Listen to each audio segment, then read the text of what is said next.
with a million smiles, catching all the love from around the world. Whoa. Hey Shelly, won't you shine your light in the darkest times? You make it bright, Life stream dreams, we're all by your side, Come on, do what you do, girl. You're one of a kind, Shelly, you're our light stream star. Keep rocking your show, no matter where you are. Hey, Shelly from the block. Jersey girl with a mouth that won't stop, no. Sassy, and I'm not afraid to show it. Gonna spill the tea, you better be ready for it. I speak my mind, no filter inside. Shelly's in the house, talking trash and truth. No sugar-coated grooves. Never leave, then get out the way. Jersey girl with something to say. Shelly's in the house, time to break the rules. From coast to the city, I'm the queen of cool. You can handle the heat, then take the high. Shelly's in the house, drop the mic.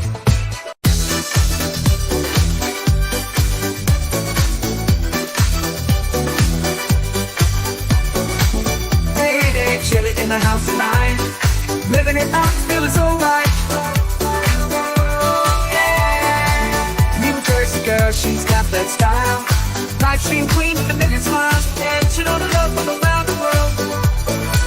Hey Shelly, won't you shine your light? It's time to make it right. Life stream queens with a wayside. You're one of a kind.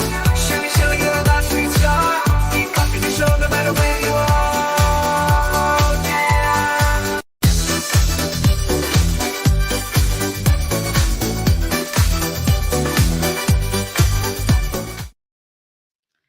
Hey, happy Tuesday. It is 12:03 p.m., just afternoon on Tuesday afternoon, August 6th, 2024. Rain incoming on the East Coast. Apparently, I'm going to get rain from this afternoon until Sunday. So that's going to be fun since Hoboken is below sea level and a flood zone. So I'm up on a hill, so it doesn't matter.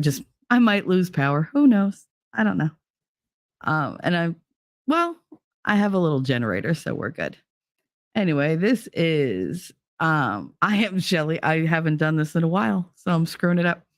I'm Shelly. This is Coffee and Chaos with T3. That's me. I know I screwed my whole intro up. I give up. Today was not going to be a big stream day. It's just a, hey, I missed you guys and touch base kind of thing. Looking at it. I already failed. Oh my goodness. I'm looking out at the chat and I see from winning. Good luck. We're all counting on you. Because of course you are. Thank you, sweetie. You're all counting on me. I failed. So there we go. Expectations done. Wolfram dropping those links like they're hot. Wipes his paws, lopes in and howls. Ah, woo. And Cool Gamer, how you doing? It's been a weird day. I fell asleep a little late. Not too late, around 3:00. And I woke up at 6. And I've been awake ever since. And I don't know why. Maybe because, I don't know, my body hates me, but whatever. I made the mistake of checking Twitter. And I got sucked in to an hour and a half of aggravation going on X and just reading all the Kamala Harris stuff and all this. What the hell's his name? Waltz, whoever the hell he is. I saw it on Twitter. They were naming like all these horrible things. And I mean, I saw it yesterday that he was the ex-governor of Minnesota. Like he signed these things into law in Minnesota to allow illegal immigrants the right to get a driver's license. Okay, not for nothing, but I could see the point of making sure they can drive because they're gonna anyway. and having a way to document them. But the whole point is, okay, you have them there. You know they're here illegally. Do you not notify somebody and say, hey, I got a bunch of illegals here trying to get driver's license. Want to come round them up? That would be the smart thing to do, right? I mean, that's the lawful thing to do. You see something illegal, you turn it in, right? I mean, I'm Italian, so we don't really do that. But I would think in Minnesota, not a whole bunch of, guineas up there. So I would think, do that. Why not? As a citizen, it's your right. If you're in a DMV, what would you do? What would you do if you went to the DMV and you had to wait on like this 3-4 hour line because you're gonna. And there's a whole bunch of people in front of you being led to get their driver's licenses. And you can hear that they don't have the documentation. So if you know all these people are there, what do you do? Like, is that a moral dilemma? Is it something that you ignore? Because we've gone decades ignoring things, just turning the other cheek, turn a blind eye, look away. Like, I have enough shit on my plate. I'm not getting into this. And this is where we've wound up. Our permissiveness and our inaction has brought us to this place where now everything is out of control. It's the same thing as raising a kid. Like, you want to be lenient. You want to be, the loving parent. You want to be, friends with your kids and everything. And then you wind up with this little adult who's an asshole and has no respect for anything and can't take anything because they have no coping skills. They have no discipline and they're not used to being told no. So they've never learned how to be, I don't want to say a good loser, but they don't learn how to take it on the chin and move on. Every little thing completely demolishes them. Now, I don't know about you guys out there, but when I was growing up, I mean, y'all know how I grew up. I wouldn't wish that on anybody, but I grew up more resilient. I mean, yes, now I got to a point where with my sickness and everything, I had a very low tolerance for anything emotional. And even now, I cry at the drop of a hat. I mean, Winning and I were watching SummerSlam and I was crying. We watched Raw and I was crying. I watch wrestling and I cry. Not for the wrestlers. I cry for like all the little emotional things that they do. If they have a sweet moment or whatever, I get all, verklempt. Like I get all, what's the word? I get choked up. And it's so weird because I was never like that. I mean, I was always sentimental. I've always been a sap. Let's face it. But I mean, it's just time for me to own that. But I was never this bad. 357. Hi, honey. Lurking and working. I'm glad you didn't rhyme a third one with that because I don't think I could have taken it. What's up, Jersey girl, Winning, Wolf, all the people. Howdy and all love. Thanks for being here. Dart, I've missed you, Dart. I have, and I know I'm gonna get shit for it, but I've missed you. Where you been? And he's over on the rumbly tumbly side. Mm-hmm. He said, did somebody call for the asshole? I mean, you're here, so maybe I subconsciously summoned you. I did see you on Discord. Your name went green for like a half a second yesterday, and I was gonna message you, and then you were gone. I was like, nah. I was like, I'll talk to him later because I was in the middle of something. But it's good to see you. I do. I have missed you. The fuck was I talking about? Shit. Oh, permissiveness. So yeah, so we have like all these kids that they can't deal with anything. And that's the way the society is too now. You say something, you have a whole like faction in society that just breaks down and they can't take it. And oh my God, like it used to be my joke was you're offended, but did you die? They act like they're dying when they're offended and everything offends them unless they're doing it. They can offend Christians, heterosexuals, they could offend parents, they could offend doctors, they could offend anybody out there. They don't give a shit. That's all well and good because free speech. But when we do it, it's oppression and some type of phobia. It's amazing. I was reading this, I read this thing to Winning the other day. It made me laugh. Somebody was going on about how if you're against people who are minor attracted people, maps, which maps belong on a wall, then you're you're pedophobic. And I mean, they went on and on and on in this. And I read this to him for a good like 10 minutes. And they're like, if you're this, you're pedophobic. If you're this, you're pedophobic. If you're this, you're pedophobic. And then somebody answered, it was like one of the first answers. You don't understand etymology. Pedophobic means you're afraid of children. Pedophilophobic is being afraid of pedophiles. And I thought it was funny because they didn't come back with any like counter. No, I'm not. They were just like, you're an idiot. This is not what you're saying is all untrue. Like it's all untrue because you don't understand even the words you're using because you're just repeating the bullshit verbatim.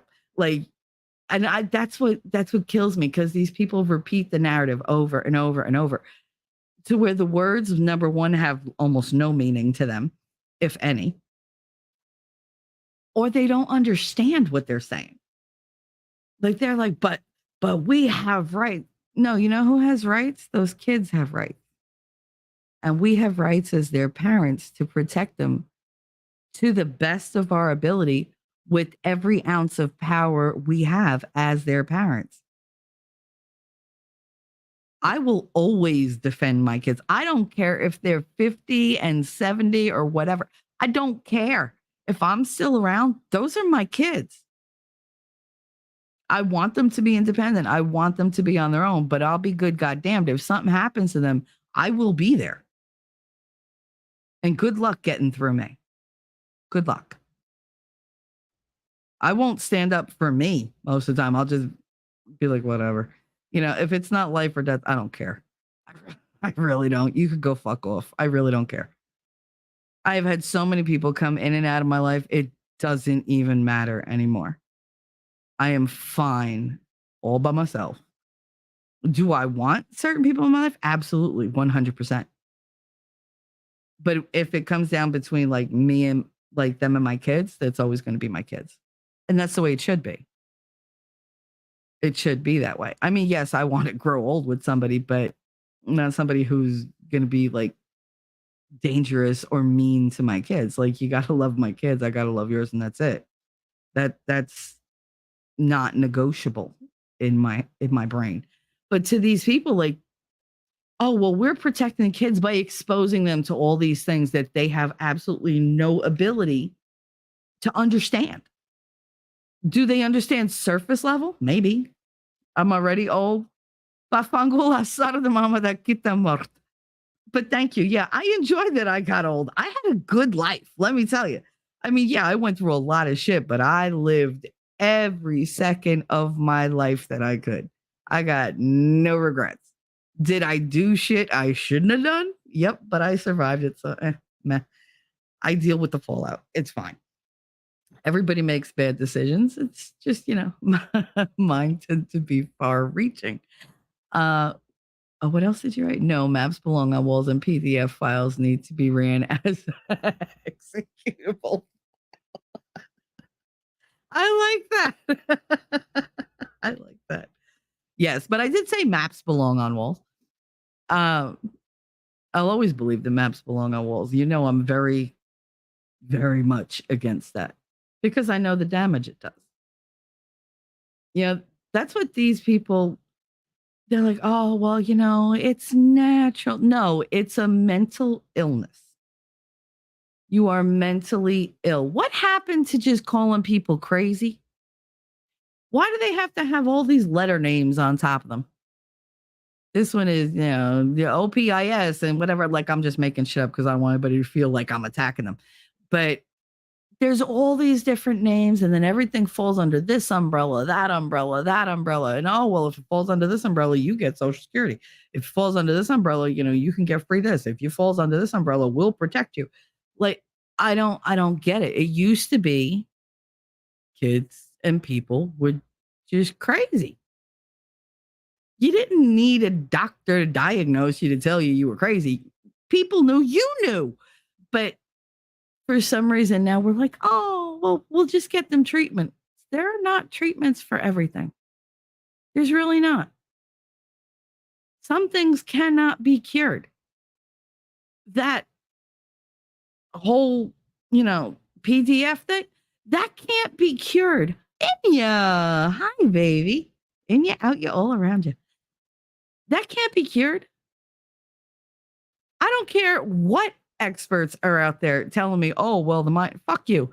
I know that predilection does not go away. It doesn't.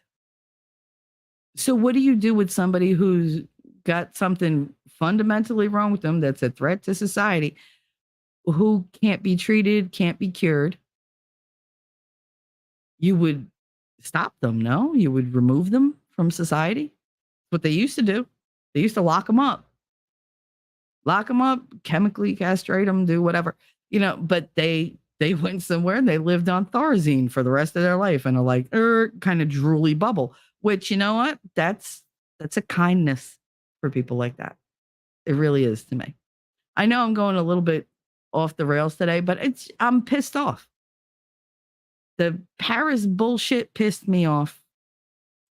All these friggin' Democrats who are like, oh no, it's fine. We're with the LGBTQ community. What the fuck does PDFness have to do with the gay community? Unless you're telling me that you believe there's a higher propensity for those types of people to be in that community. Is that what you're telling me? Because I know a lot of people in that community that would have a problem with that statement. They would have a problem, and they do have a problem being classified in that category. They're like, no, we don't want them with us. No.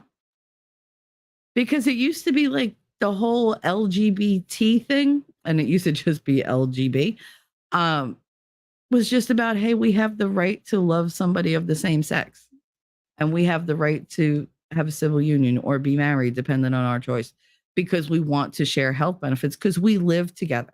We want that protection. Basically, that's all they were doing, was getting tax and property and inheritance protection.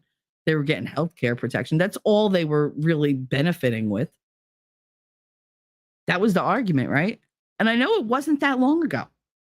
It really wasn't. So that's what they wanted. How did they go from we just want to have the ability to have a traditional type of life in our community and be accepted? And we said, okay, you're humans, just like the rest of us. We'll give this a shot, give a little leeway.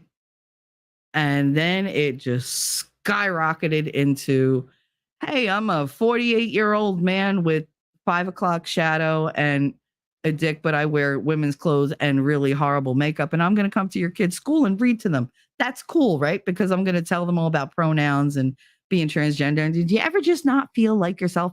Name me one person on this planet who feels absolutely like they fit in anywhere. Do you fit in everywhere? I don't. That's basically why I've learned to just depend on myself, because I don't want to be like everybody else. I don't want to lower my standards or compromise my principles to be a fucking sheep. Was I doing that before? A lot? Yeah. I had a lot of fucking issues. I had a lot of problems standing up and saying, no, this is what I believe, because I knew in my town I'd be ostracized for it. I'd be criticized for it. Now I don't give a shit. I don't care. This is who I am. Do I back Trump? Abso-fucking-lutely. Why? Because I love what he stands for. And I like the fact that he's not going to sit back and just be like, hey, all right, just tell me what to say and I'll say it. No, when he responds, it's not something that he has to think about. He literally, like, boom, on a dime responds. The rest of them are like, they're like checking their mental database of what the correct answer is supposed to be. That's why he has so many sound bites, because he just tells you like it is. And I like that. I trust people more that are quick to answer, even if their answer is a little bit mean. I'd rather see who you are than you fake it and it comes out later, because it always comes out. Always. People always reveal who they truly are. Which is why, like, I've taken shit for not saying things to people who have wronged me publicly. And here's my thing. I talk all the time. I make mistakes all the time. They made a mistake, fine. They're an asshole, fine. I don't feel the need to throw that out there. I'll just let them basically hang themselves, because they're going to. Somebody is going to come along and they're going to do it to somebody else, and that person's going to have a big mouth, and then they're going to say, well, you know what? They did it to me. This is a pattern, because you know who else they did it to? And then it goes back, and then they start looking and they start digging, and people get found out for who they are all on their own. They create those opportunities. I don't need to facilitate that. I don't feel the need. I just don't. Let me check the chat, because I saw it just whizzing by me here. Inumers, what should I buy if I have way too many fucks to give? So many fucks, I'm almost drowning in the fucks. Don't have fucks. Just throw the fucks all out the window. Just throw all the fucks out. What the hell is this? If you're all out of fucks, you can get another bottle at Amazon. I can't with you, Wolfram. That's too funny. Oh my goodness. Yeah, never buy any fucks. Unfortunately, people like to give you them for free. Well, I want. Let's not go there. Hey, nerd. They've gone from equal rights to special rights. No, they've gone from equal rights to demanding rights, like creating them out of thin air, and denying traditional rights. They want to rewrite the Constitution or do away with it completely and have like their whole like pride Constitution. I would not be surprised. I wouldn't. I really wouldn't. It's because they want to fuck the. Yeah, they do. And I mean, that's the fucking problem. And yeah, I canceled my Netflix, but I have like a week left. So I watched that Joe Rogan stand-up. Was it good? I heard it was good. I caught like a little bit of it on X, and I thought it was funny that he was like, a couple years ago, I was anti-conspiracy theory, and now I'm friends with like Tucker Carlson, and like I talked all because you know what? They were fucking right. They were right. That's the funny part, because they keep saying that we're full of conspiracy theories, but this shit turns out to be true.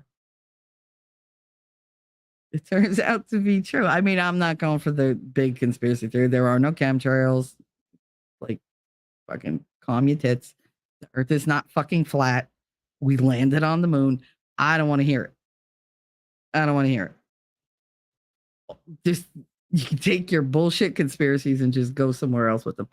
But you want to believe in them? That's on you. I will still do my best to tell you, no. No. But I usually leave that up to winning. That's his wheelhouse. Darth Hideous, they're broken and they want to break everything else. I mean, it's so weird. I watch all these different rallies, right? I like looking outside the rallies, like when they show like people on the street or whatever, and they're just doing like random things. The Trump rallies tend to be like the people are so smiley and happy and talking to one another. They're talking to the people next to them. they're talking about stuff they have in common. They're talking about their kids. They're talking about Trump. They're talking about this. But it's a wide array of interests that they can talk about that they share in common. Normal, everyday fucking things. And they're happy. I'm not saying they're shitting rainbows every 5 seconds, but they're, hey, how you doing? All right, whatever.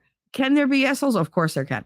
But the majority seem to be more, hey, this is common sense. Da, da, da, da, da, da. They use facts, they use logic, and they're just generally happier. But then you go to the other rallies and you see that, and they're so angry. They're so angry. I don't get it. I don't know. They're like, you people.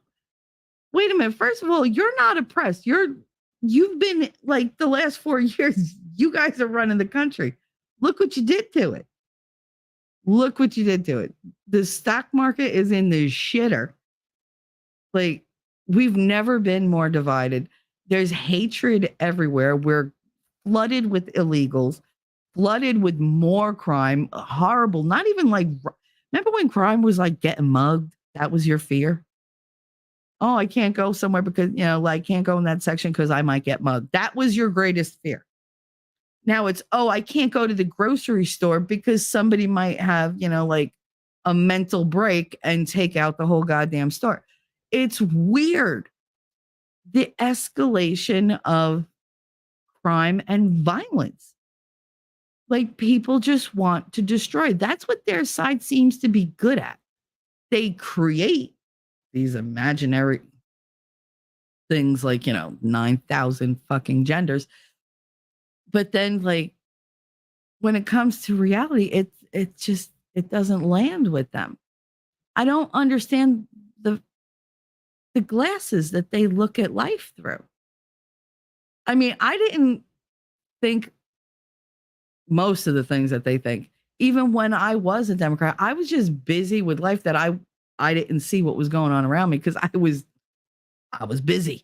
Like, I was really, really busy. And I guess I didn't want to see it. It was just easy to just go, just look into your little micro universe here and just concentrate on fixing this. Like, that's always been my thing. Get your house in order, then worry about everybody else's. But these people, they're weird. They're like, they want to be in your business. You're not allowed to be in theirs. And like, my son and I had a discussion the other day. He was like, I don't get why people are, so against it. I said, here's the thing. You have these pride parades. You have people walking down the street, just grinding against one another. You got shit flapping all out for kids to see and everything. When was the last time you saw a heterosexual parade where people were just dry humping each other? Have you ever seen that? I haven't. I mean, it would be disgusting to see. I don't want to see that either. So it's not that I'm phobic. It's that I don't want that kind of bullshit debauchery going on in public where innocent people can see it. That it shouldn't be something they have to be exposed to. If you're going to put that on the street, why put ratings on movies? Because you're paying, you're choosing to go see a certain type of movie. Like, if it's an R rating, you're aware it's an R rating. There's going to be cursing, there's going to be titties, there's going to be violence, drugs, whatever. It's all going to be in there because it's an R rating. It's your choice to purchase that ticket and go see that movie. It is your choice to click on that stream and watch that movie or that TV show with gratuitous violence and shit like that and gore. Like, watching The Boys, that's a choice. You're going to make a choice. Either you can handle it or you can't. I know a lot of people who would watch 5 minutes of that and go, oh, no, and that's it for them. They'd be done. Just because of the gore alone, because of the blood and the killing and whatever.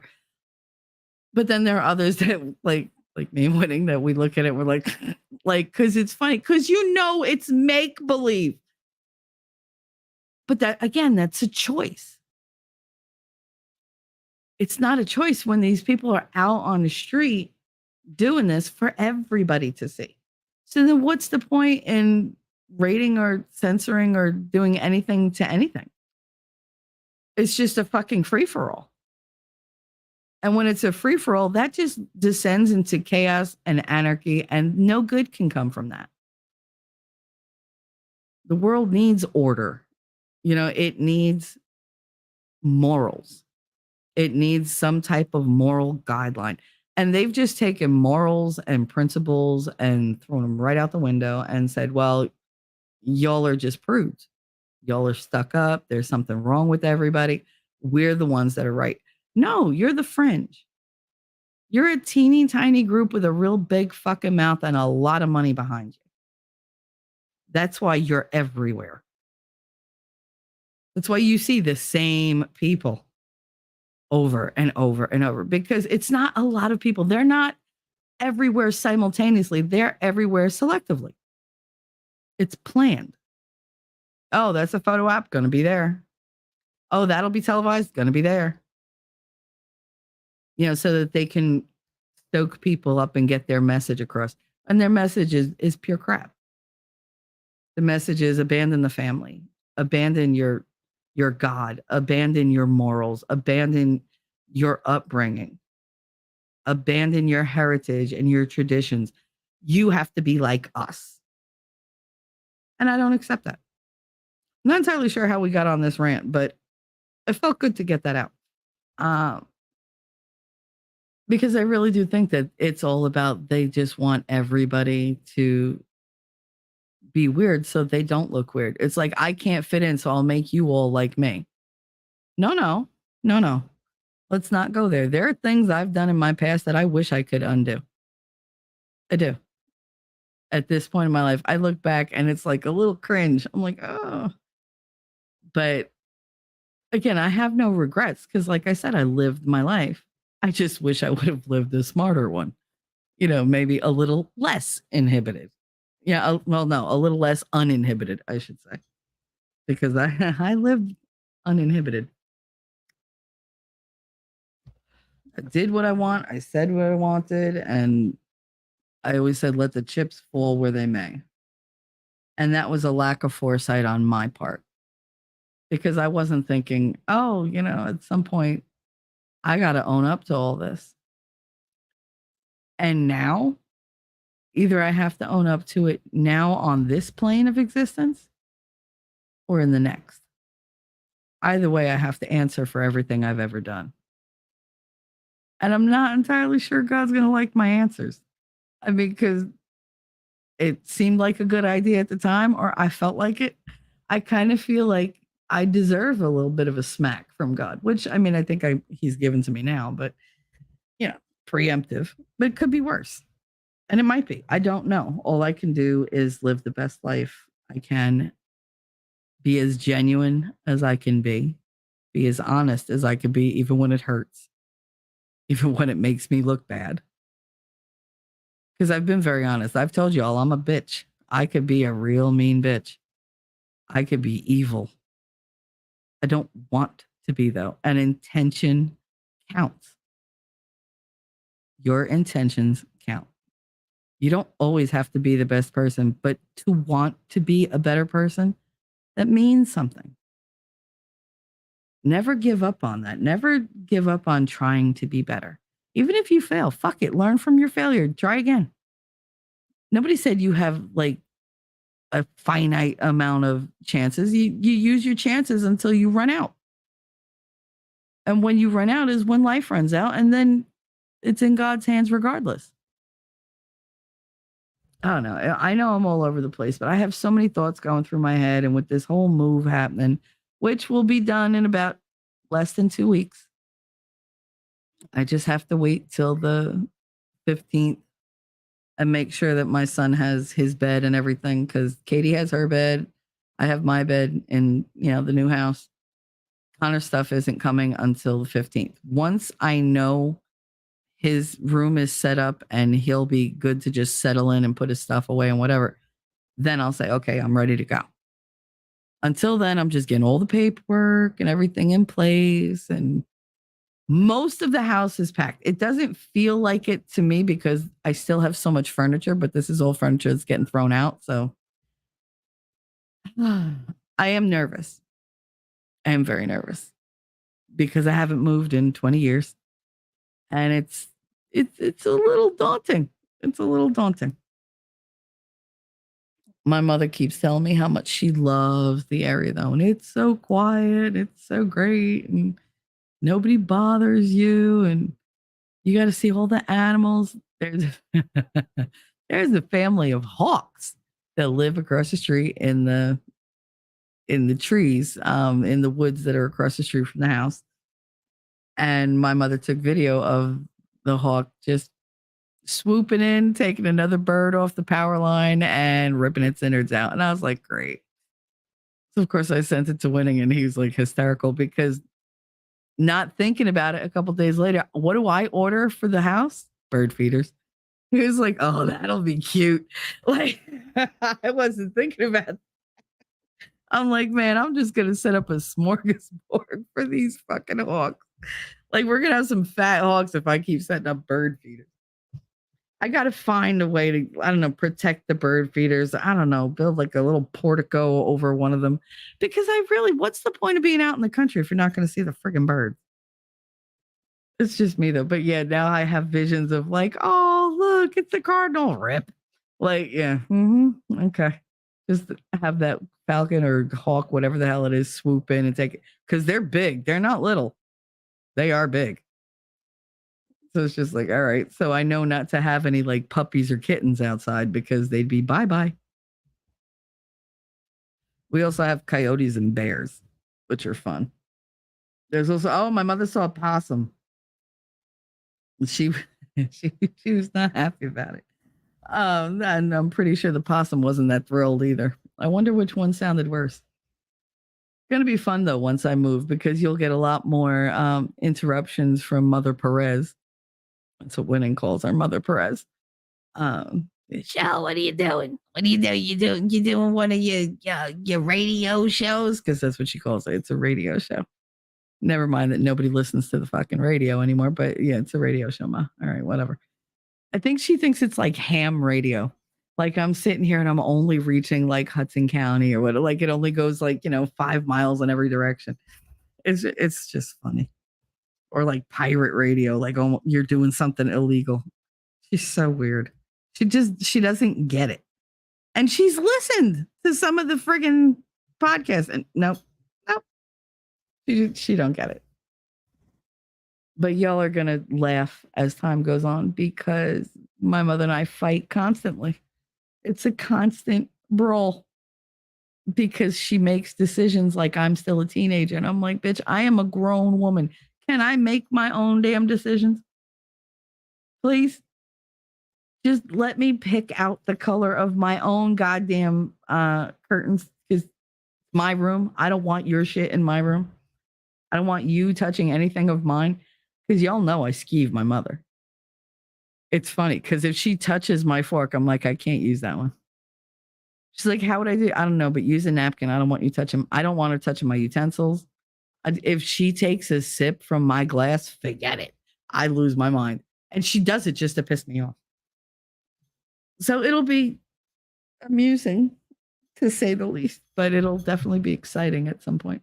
At many points, I believe. Inumers and the fact that he made it with his wife while she had COVID twice had me eyeballing my husband. Wait, what? The Joe Rogan and the fact that he made it with his wife while she had COVID twice, that had me eyeballing my husband. Okay, I get it. He's the same way. Just had surgery on my jaw. They wound up having to do a number on me. Oh, are you feeling any better? So no bearing down, if you know what I mean. Ooh. I was like, well, if you go easy, I just won't get turned on. Oh, Lord. He declined and was like, well, that's not an option. I'm not into necrophilia, fucking men. I mean, see, you give him the opportunity and he goes, yeah, no, I passed. Remind him of that later. You see, but you're the opposite of me because when I had the impacted wisdom teeth and I had like this horrible migraine from it and I was in so much pain. I had the teeth removed. I had 2 dry sockets. So I was like in excruciating pain. And my husband laid down next to me and he was holding me, trying to like comfort me, which he's not good at. Um, and he was holding me, and I started like scooting back, and he was like, "Really?" And I was like, "What?" And he was like, "You're in horrible pain, and you still want?" Yes, like, what do you think is going to make me feel better? At least distract me for a little while. It's like we could play. I don't want to play cards. Like I don't want to do anything that involves me getting up. Like just let's just lay here and do what we do. No, he wouldn't do it. I was so mad, so mad. Ugh. That's hideous. I'm already better than everybody else. Why do I want to downgrade? Why would I want to downgrade? Okay, I don't know what to do with that statement. I'm gonna leave it alone. He said, I'm gonna commit heresy. Okay, heresy. That's funny. I'm supporting the Indian black gay Jamaican. Okay. Her lack of policy positions and complete identity politics gives me great hope that we're gonna go full China. Oh, absolutely. Abso-fucking-lutely. It's called the frog effect. Dude. Gay frogs everywhere. Gay. You mean gay? Yes, that's exactly what he means. Darth Hideous, if you have way too many fucks, you need alcohol. Don't tell her that. No. Alcohol gets rid of the fuck. It gets rid of a lot of things like your friends, your money, your dignity. Like, stop it. You be nice. Sup, trash talking chat. I have such a sweet chat. I do. I love my chat. They're so supportive, especially when I'm up here rambling about absolutely nothing. This is going to be a very short stream because I have Connor doing stuff and I let him take a break. And if the break goes on too long, he won't go back to work, little bastard. Hey, Dart, no long time no see. Sig, and you're winning. Wolfram. Lady Awesome. Hi, honey. Oh, chat's being held for review. Must mean that Darth Hideous. I've missed you. That's so funny. I heard a guy on YouTube say that a conspiracy theory is just a fact not yet proven. Yeah, well, I mean, that's pretty much how it goes. Hey, everyone, I'm still 17 minutes behind. Don't worry about it, honey. So am I. It's fine. We're about at the same point. That's why I just stick to Rumble last. I know. YouTube, let me tell you something. YouTube holds my comments on Winning's channel. And I'm a moderator. Or it'll kick me out. It'll just say you've been disconnected. And it'll keep doing that and it'll like let me do like 4 or 5 comments, not even in a row, just total, and then be like, you've been disconnected. I'm like, you can suck it. Because I'm not even saying anything bad. Like I might just be saying hi to people and it's just like, nope. And like YouTube just hates me. I bleed subs like you wouldn't believe. Like I'll go up 2, down 3, up 1, down 2. I'm like, it just fuck you. I give up. But I mean, I'm not really streaming so much as getting on here and chatting right now. I mean, I'll stream with Winning or, like we do our show and I'll go on there and like send them links and stuff like that and, be backup. But as far as my own shows, like with topics, I haven't done that since we started this move because I just don't. I don't have the mental acuity to do it at this point. I never realized I had so much stuff. I really didn't. Like, because I put stuff away. I have a tendency, even if I just bought it or whatever, it still has a place. It goes away. I don't want to see it. So when you looked around my house, it looked like, all right, yeah, she's got furniture, whatever. You don't realize that furniture is packed with crap. Little itty bitty things that you got to go through and decide, do I keep it? Do I throw it out? Okay, if I'm going to keep it, how do I sort it? Where do I put it? Who does it belong to? Like, ugh. And there's a whole lot of, what the hell is this? Anybody who's moved, you ever have that box of, this is stuff I don't want to throw out because I don't know what it goes to? Little things. Like, I'll find just random nuts and bolts and screws just in drawers. And I'm like, but what? But why? Keys. Oh my goodness. I found like 20 keys. I don't know what they go to. I have no idea. I don't have a car anymore. So it's like, can't be a car key. And one of them might be a car key, but I don't think it is. I don't know if they're house keys. They don't fit the locks that I have here. So was it to a different house and I just didn't turn in the key? I found keys to my grandmother's house, which doesn't even exist anymore. They tore it down to put up the condos. But yet I have keys to the vestibule. I have keys to the front door. I have keys to the inside door. I have keys to the bedroom, the second floor door upstairs. I have keys to the basement, to the lock on the basement. All of them were on this one keychain. And I was just like, but why am I keeping these? So what did I do with them? Did I throw them out? No, of course not. I put them in the keepsake drawer, in the keepsake bin. And that's why I still have the damn keys, because I have a hard time letting go of things. Like, if it has any sentimental value, I'm going to keep it. I have dishes of my grandmother's. I'm never going to use them. I don't even like them. I don't like gold. Her china has all gold filigree on it and everything, like 24 karat gold. I won't get rid of them because she adored them. They were like a huge gift for her. I remember she was over the moon, everything. I won't get rid of them, but I'll never use them. I'll never display them because they're ugly. So I'm just holding on to them just because it feels like I still have a piece of her. I found one of her house dresses. I cried for like an hour. I didn't even know I had it.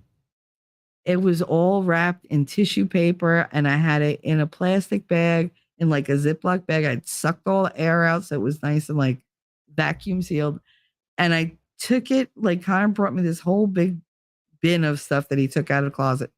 And I'm looking through it, and I was just, oh my God. And when I opened it, I could smell her. And she's been gone a little over 20 years.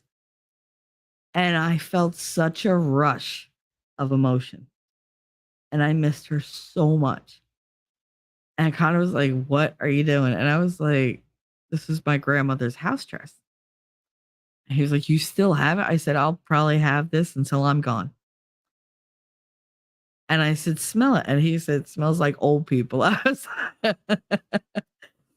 like, yeah, but I was like, it was hers. It still smells, like she didn't use perfume. She was a very big soap and water kind of thing. And it had to be ivory soap. God forbid use anything but ivory soap. And occasionally she would let us use like Dove or like Irish Spring, but that was only if you had like some type of rash, then you use the Dove because it, your skin reacted better. And if you were like really dirty, use like the Irish Spring, or there was one called Lava, I think I remember. But yeah, so, and it was harsh. It was like pumice and everything. But yeah, it smelled like her. And that's what this entire process has been. Me facing so many memories that I haven't thought about in forever. I mean, I'm finding pictures that I thought were lost in the weirdest places too. Like I'll find them like I have a dictionary, and well, I had it, I threw it out now. It was a Merriam-Webster dictionary, the big fat one with the hardcover, and it was like a red cover, a red fabric cover. And Connor was like, why do you have this? And I was like, oh, let me see that. And he was like, it's a dictionary. I was like, I know, I'm going to throw it out. I was like, but there's going to be stuff in it. And he was like, why would you have? So I found like a couple flowers. Like I found the flower from when I went to prom. That was in there. That was, to press the flower. I found my ex-husband's boutonniere from our wedding. That was in there. I threw that out. I threw out all the flowers because I was like, yeah, I'm not trying to keep this damn thing. And Connor was like, he said, why would you keep that? I said, because that's what we did. We held on to keepsakes. Now you take a picture of it and you think that's enough. But like, you could still smell a little bit of the flower. And he was like, how old is that thing? I said, well, 32 years old, a 32-year-old flower. He was like, it doesn't have bugs. No, it doesn't have bugs because we knew what the hell we were doing. But like there were all sorts of things in this dictionary. I had like thank you cards from people that are long gone. Either they're not in my life or they're dead. And there was a whole bunch of like pictures of my kids, pictures, well, of Katie because Connor hadn't come along yet. But there are pictures of Katie, there are pictures of me, there are pictures from my wedding. There was a picture of me and Daddy that it was really I don't know if it was in an amusement park or what, but it was just such a candid photo. And I mean, I was so happy to find all these. And these are things that you don't encounter on a daily basis, and they're kind of a surprise. But it's also a kick in the stomach because there's so much emotion that's attached to the things that we own. You know, we ascribe all these memories and emotions to objects. And so when those objects are out of our sight, well, the memories are out of our sight too. But if something happens to that object, you feel devastated. Like, but that's the thing. Yes, it's nice to have, but you don't have to keep it. You don't have to hold on so tight because the memory is yours regardless. The emotion, the experience is yours regardless. Is it tied to kind of metaphysically to that object? Yes. Psychologically, it will remind you, but you don't need it. And if things are gone, that doesn't mean that your whole past is wiped out and nothing matters anymore. You just have to keep telling the stories and keep, like keep the thought alive, keep that emotion alive, the memory alive. And that's what I'm trying to do more. So like with Connor, I've been telling him a lot more stories about growing up and stories about my grandparents and stories about my great grandparents. And he's really enjoying it. And it makes me realize he doesn't have that same connection to the object that I do, but he appreciates the information that went with it. He appreciates the story. He appreciates the memory. And he said it the other day, he said, Mom, you're really good at telling stories. And I was like, well, that's what I grew up on. I grew up hearing everybody's stories. Winning and I have had that conversation as well. I'm very big on origin stories. I love for people to tell me their life history. It's not because I want to know shit about you or I want to have shit on you. I want to know how you see your life. I want to know what you've been through. I want to know what you've seen. That's what interests me. What makes you you? I don't think anybody has had a boring life. I think everybody's life is exciting and rich and fulfilling, but maybe not in the ways they wanted it to be. But that doesn't negate it. And, regardless, it doesn't make it less. Did you wind up being the man or woman that you wanted to be? Maybe not. Maybe you're not there yet. It's a journey. Tell me about your journey. Where have you been? What have you done? What have you learned? What have you failed at? What have you succeeded at? What have you seen? Tell me funny stories. Tell me anything. That's what I love. I live on stories. Because what else do you have? Everything else comes and goes. But those stories continue. They're passed on from person to person to person. At some point, I feel like I should write down my stories, but I wouldn't even know where to start. I want to write them down for my kids, but are they even going to care? That's the tragedy. I don't know that they're going to grow up and care about what came before them. Have I tried to make them that way? Yeah, but again, they're their own people. I can't force them to feel a certain way or to hold certain things, as a priority like I do. I don't know. It's a very big endeavor. It's a very big endeavor. And I have way too many projects on my plate right now. But at some point, I'm going to have to write some of it now. Otherwise, like my son was going through stuff and he goes, "What is this all about me?" I said, "Oh, that was my freshman religion final project, my freshman year of high school." And he was like, "What is it?" I said, "It's an autobiography. They made us write about ourselves." He was like, "It's like 100 pages long." I said, "Well, I had a big life." And he was like, "How old were you as a freshman?" I was 14. He was like, "And you wrote all this?" I said, "That's before even like the juiciest stuff." I was like, "But yeah, no, I mean, granted, it was 100 pages, but it was like, I think like triple space." I cheated. I didn't want to forget because we had a quota. We had to do like a certain amount of chapters and it was throughout the year. So 100 pages is like nothing when you're doing it for a whole year. But he was like, "Can I read it?" I was like, "Absolutely not." Absolutely. I let him know. He read like a couple pages and he was like, "Oh, I know all this." I was like, "Okay, good. Put it away." He goes, "You're keeping it?" Of course I'm keeping it. I mean, Jesus Christ, I fucking wrote it. It's my intellectual property. Put it down, you little grubby thing. But whatever. Uh Lady Awesome Sky. No, keeps us on our toes. Oh yeah, Darth always keeps you on your toes. People at Trump rallies are so welcoming to people who disagree with them.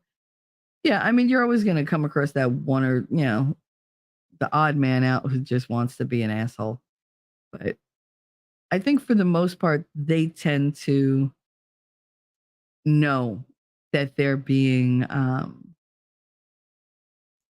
looked at under a microscope, under some weird liberal microscope. And anything they do is going to be taken and they're going to run with it forever. So I think they tend to be on their best behavior. But I mean, isn't that what we should be doing all the time? Like you want to put your best foot forward no matter what you do. Why go out and start the day off being angry and divisive and just nasty? I just don't get it. Anyways, I try to go with fuck, but those hats, take that one down too. So went with Wolfram's F. Okay. Big mad face girl. I've seen the clips of the Trump shirt at Biden rally, Biden shirt at Trump rally. Did you see that? See, that was funny. That to me was funny because I was like, I was like, wow, that is so typical of this town. So typical. Darth Hideous. All the left has is hate, envy, greed, and the power to build nothing. So all they can do is destroy. Yeah, they don't care about perpetuating the future. They don't want a future. That's what it seems like. They want the human race to die out and only have the elites. It's like, oh, okay. So you're just gonna sterilize an entire generation, and then what happens?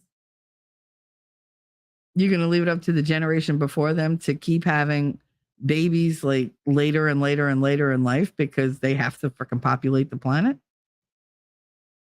Human beings are like roaches. Like no matter what you do, somebody's always going to survive and propagate.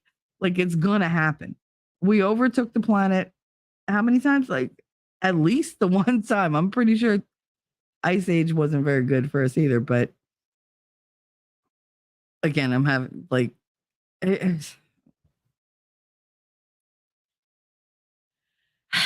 I have a lot more faith in the survival of the human race. I just don't have a lot of faith in survival of the human spirit. Because I feel like it's a lot easier to destroy our souls than it is to destroy our bodies en masse. And that's what they're doing. They're corrupting the spirit of humanity. They're doing whatever they can to steal the light from every single person on the planet. And it won't matter if we could reproduce. It won't matter what we wear.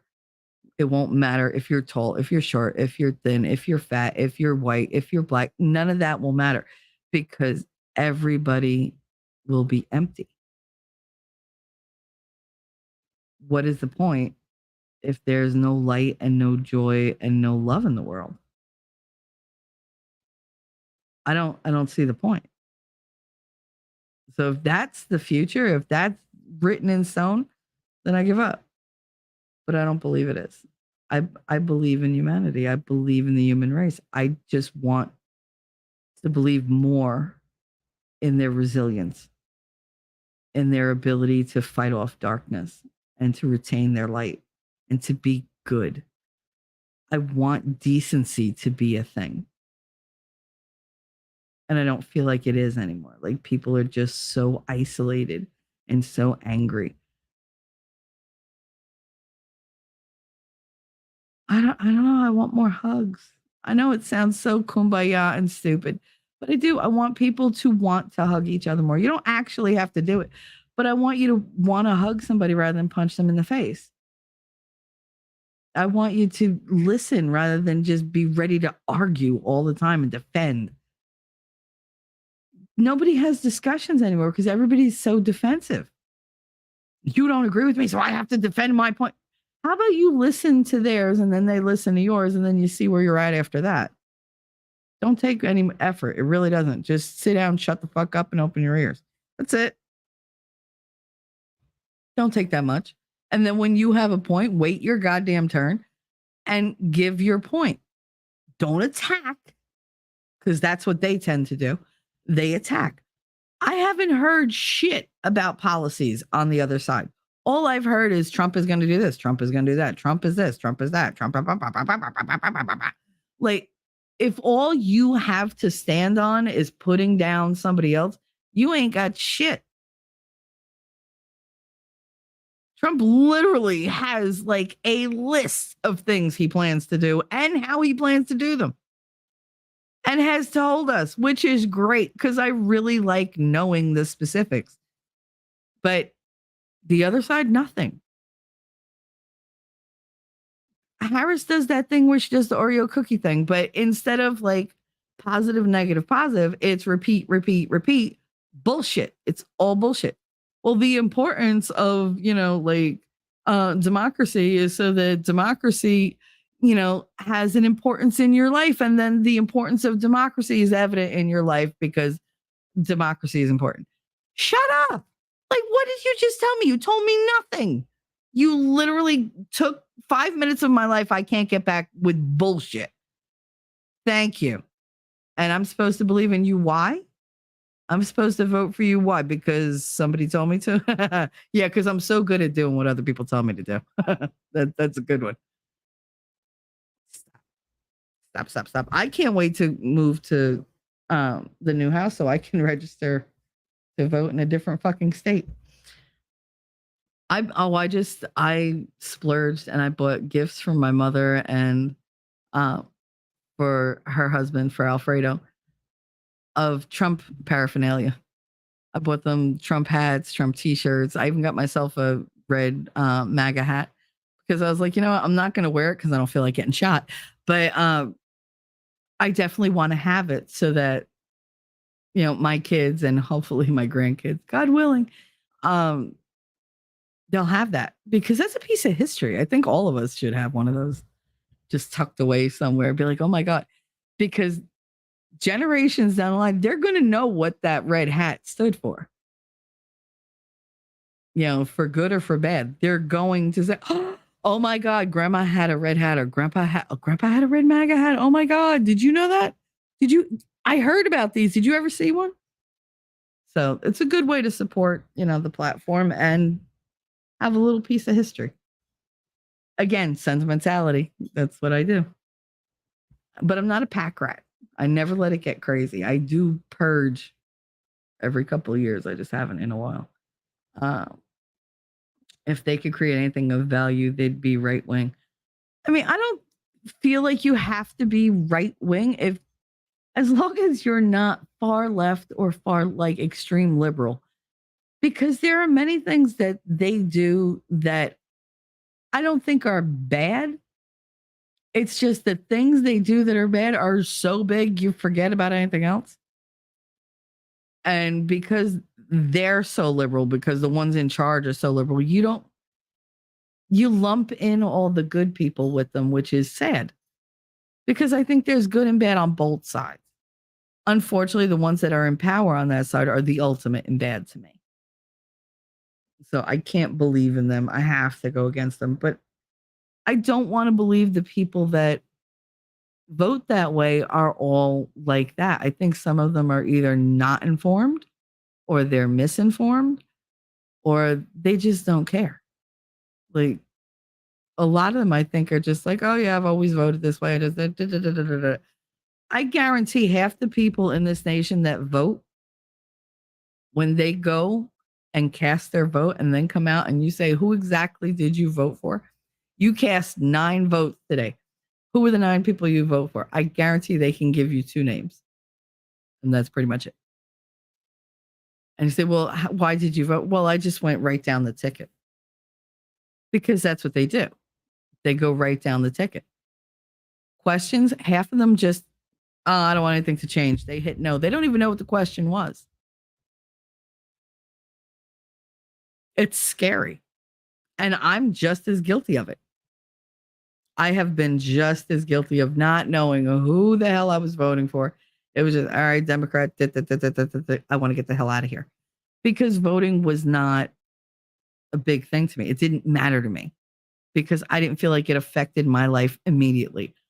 And I was uninformed. Like I said, I had a lot of shit going on. I had priorities, voting and politics and anything outside my little bubble.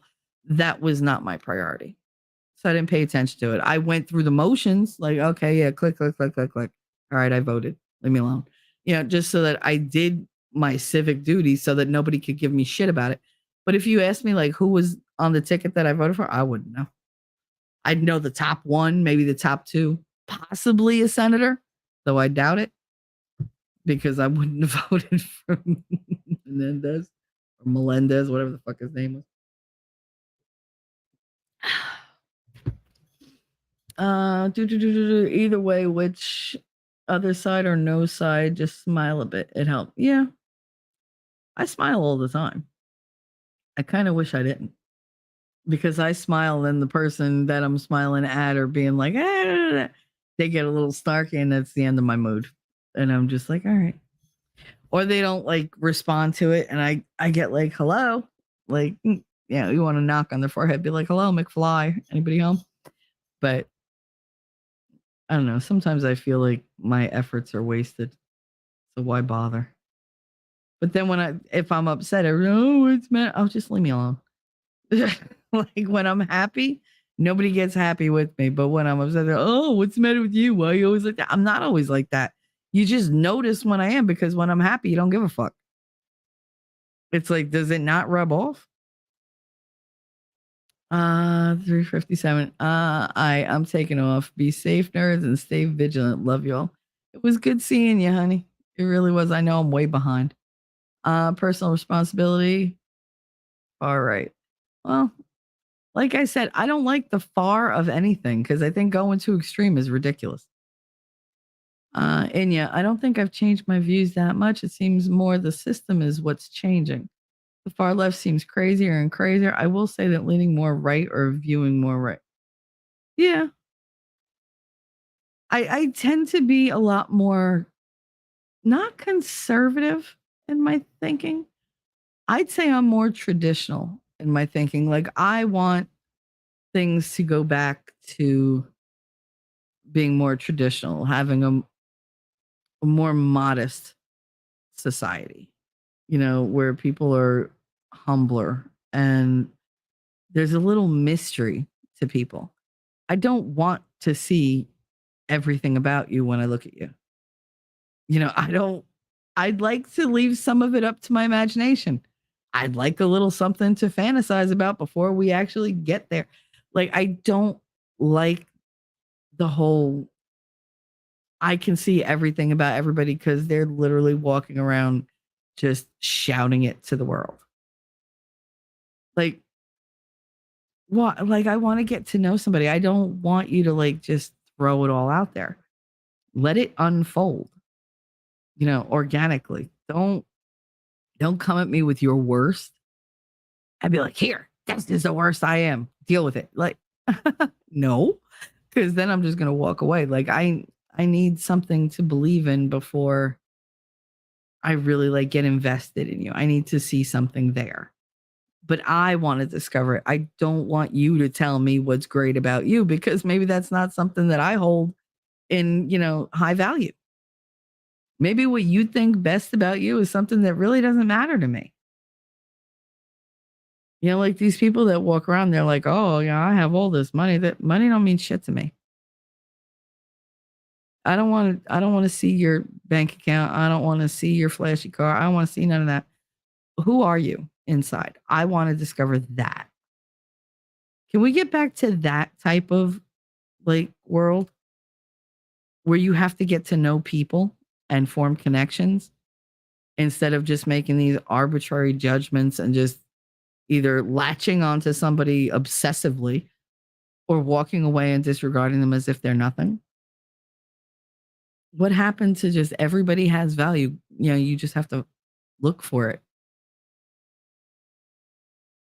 What happened to that? Like, what happened to just staying, with your people and being happy there for a while?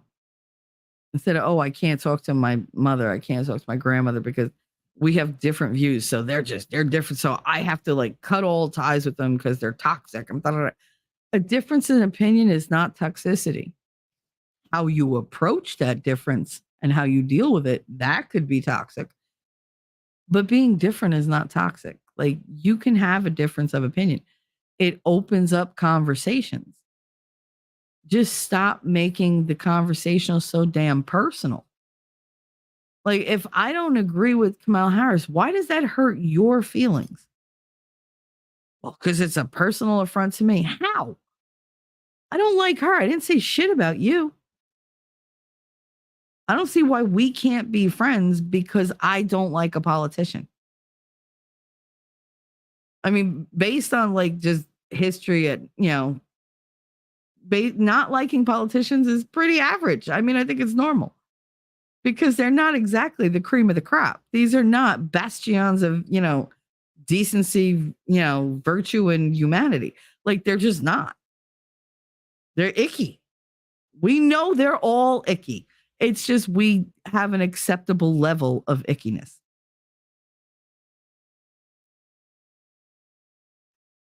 I don't get why we can't talk.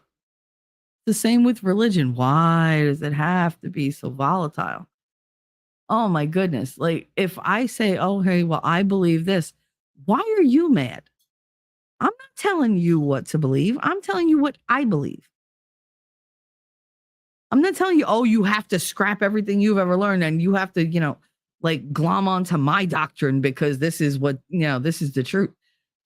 No, I'm telling you what my beliefs are, why my beliefs are the way they are, and what backs them up and how they make me feel. It's about my view of the world and of religion and whatever. I'm not telling you you have to adopt it.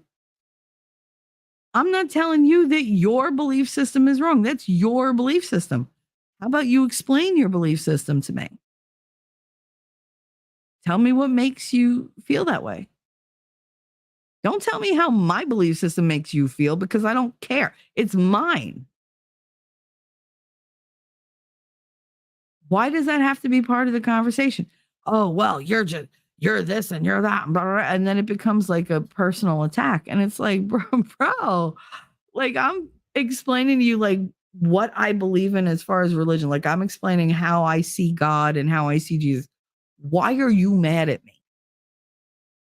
Why? It challenges the way you think. Why is it hitting a sore spot? Is it hitting your belief system where you're maybe not too sure and you're like on the fence and now you're mad because I brought it up? Like, why does it have to be personal? Can't we just talk? People don't just talk anymore. They take it so personally. And this is coming from somebody with a really fucking thin skin. But like, you can have a different opinion than me. It's just, okay, that's your opinion. It's when you try to change my opinion by telling me I'm wrong that then I get a little like, Who are you talking to? Like, I get upset. But I mean, that's a personal attack. If you're just discussing your stuff, I want to know. I want to know what's going on in your head. I want to know why you believe what you believe. Why not? I find other people interesting. I find the way they think interesting. And I get shit for it because I tend to like people who are not exactly popular all the time. Because I find their uniqueness to be extremely interesting and extremely I don't want to say arousing because that's not the right word, but it does poke at my curiosity. Like, it makes me wonder how their minds work, how they feel, why they felt that way, what led them to that. How do they deal with that? How are they happy with that? Do they want to change? Like, I have a million questions going in my head when I talk to people because I really want to know what's going on in their head. And yet my superpower, if I could pick one, would not be reading people's minds because I don't want to know quite that in depth. I want to know what you're willing to share. That's what I want to know. And if I have to pick a little, I will. But I don't want to know everything because I think there's a reason why thoughts are silent. Yeah, why they stay inside your head. Because thoughts, you might have thoughts that don't even really reflect who you are. They're just random thoughts. Our brains are like that. The brain comes up with things all the time, 24/7, even in your sleep. That's why you have weird dreams. It's not that you're a weird person. Your brain is just like taking all these little things, shoving them together, processing them and going here because it wants to be rid of them. That's how it does it. It gives you imagery. It gives you thoughts. And it goes, good, you had the thought, and you can save it, you can expound on it, you can get rid of it, whatever, but my job is done here. Like, that's all it is. But I dig that about people because I really want to know how their minds work. I want to, like, how much of you admits to what you feel in your soul? How honest, emotionally honest are you? You know, because I tend to judge the bravery of people on how honest they are about how they truly feel and what they truly think. You know, it takes a lot of bravery to be yourself because the world is harsh. You know, they're not accepting as much as they all say, oh, we accept that. This whole inclusion thing, they exclude more people than they include. And they've made it so where everybody has to be labeled. You're this, you're that, you're that, you're that, you're that. And they like you in your little box, in your little compartment. I don't like that. I think people are ever changing and ever evolving. You know, like, you're allowed to change your mind. You're allowed to change how you see yourself. I mean, I was big on the whole identity thing and like, oh yes, I'm this and I'm that and I'm Italian turned and I've always my whole life I'm 100% Italian. I'm all Guinea. Turns out I'm not. I don't know what to do with that. Does it really matter? Does it change who I am? No. Because I never knew about that other part of me. I never knew about that heritage. And I still don't know. And you know what? The part I do know about, that's the part I care about. The part that raised me. It doesn't matter what's in my DNA. What matters is how I was raised and who was there. The lessons I learned, the beliefs I got, the beliefs we shared, the traditions that I took on and passed on to my own kids. That's what's important. Not what some piece of paper says, you know, you're half this and half that. Okay. It means somebody along the line fucked somebody they shouldn't and kept it quiet, but okay. Whatever. It is what it is. I'm still me. But I'll be honest, when I got those results that second time that verified the first time, I was thrown because it it called into question everything that I knew about myself on a genetic fucking level. Like, I mean, of all the things in my life I should know where I came from. And apparently I didn't. And it threw me.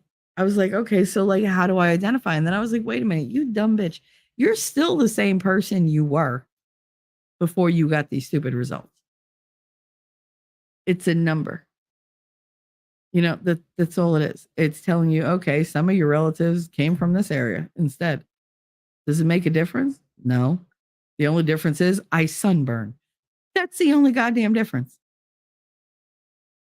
Is it influencing the way I think? Nope. Because I never learned any of that stuff.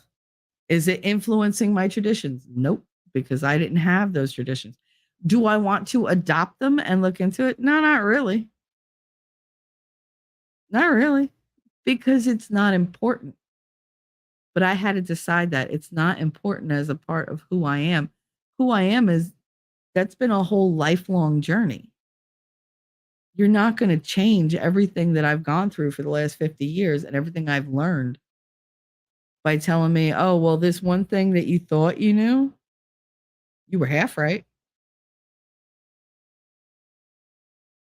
But it did give me a little, there was a little window of time where I was just like, oh my God, what do I do? Like everything is different. And then I was like, wait a minute, nothing's different.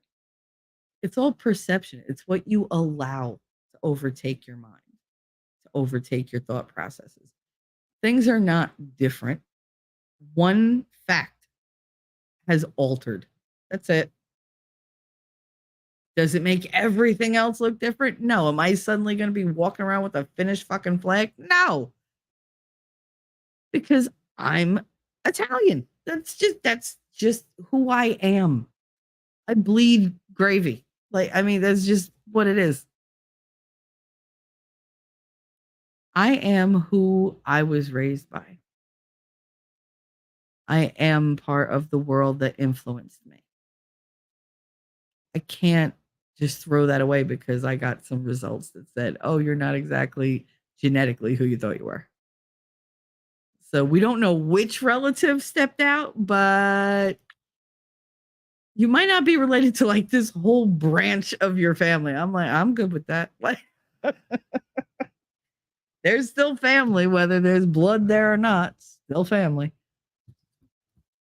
I don't know. It was a whole big thing. Outpost Nerd said, bake the cake or go to jail. I mean, wing ideals have taught me to chill out with the altering viewpoints instead of just having a big feeling about something and reacting. I tend to just try to shut my mouth and listen. I go, but like I pay attention. And then if it's really like, if I know it's going to blow up, if it's super important to me, I will talk about it. Otherwise, I'll just let it go. Fuck it. I don't want to fight. Like, all right, you feel that way. I don't feel that way. We're just going to have to agree to disagree because I'm not going to change my stance on that, and neither are you. So you believe that. I believe this. It's not a big friggin' deal. Let's move on. That's all. You're allowed to have differences. You're allowed to hang out with people you have differences with. You don't have to hang out with your own little carbon copies. It doesn't have to be that way. God, variety is the spice of life. Hang out with people with different viewpoints so you learn. Either you learn that they're correct or you learn how to defend and support your own beliefs in a better way. I've learned things about myself by having differences of opinion because I had to defend why I thought certain ways. And I've changed my thinking because I had to defend certain things and I couldn't. And it bothered me that I couldn't. And I was like, but why? But then why do I believe that if I can't even tell them why I believe that? Where did that come from? You know, and I got to dig into the whole root cause of that and figure out, okay, this isn't even something I believe. This is just something I was programmed to go with. That I was programmed that this was normal. Turns out it's not normal. Holy shit. I didn't know that. That's why I always say, like, a day, like, even my scroll bar, a day without learning, loving, or laughing is a waste. Don't be wasteful. I think there's plenty of opportunity out there to be better.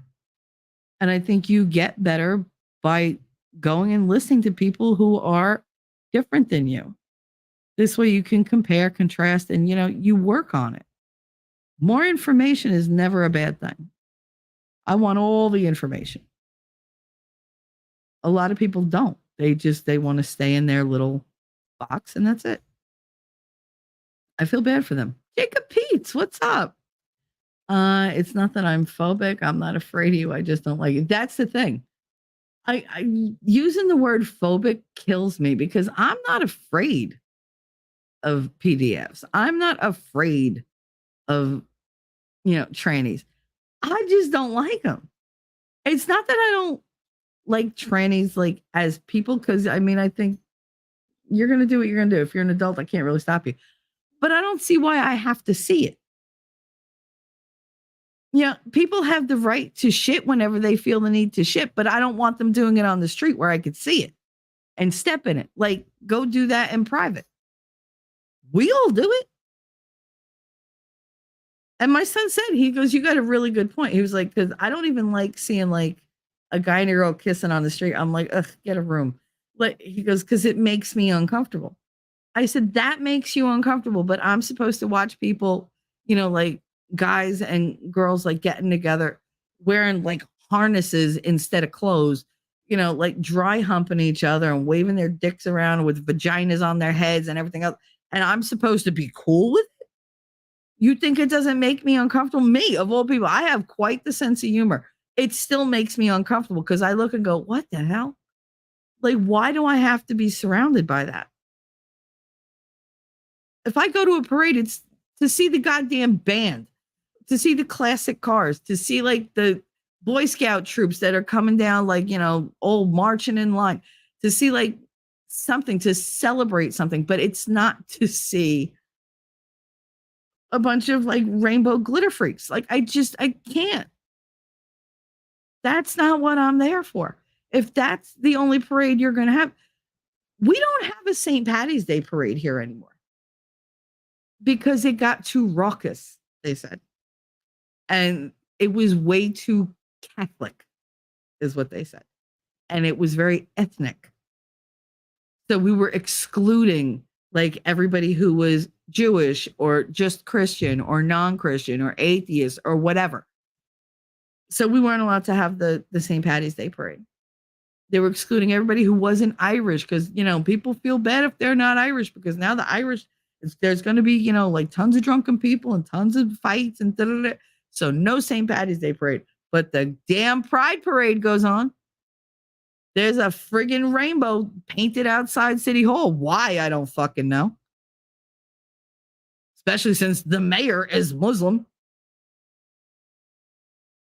Or a Shihi or whatever the fuck they are over there. But I mean, he wears a turban.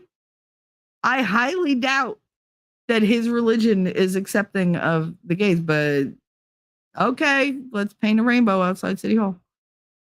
Why?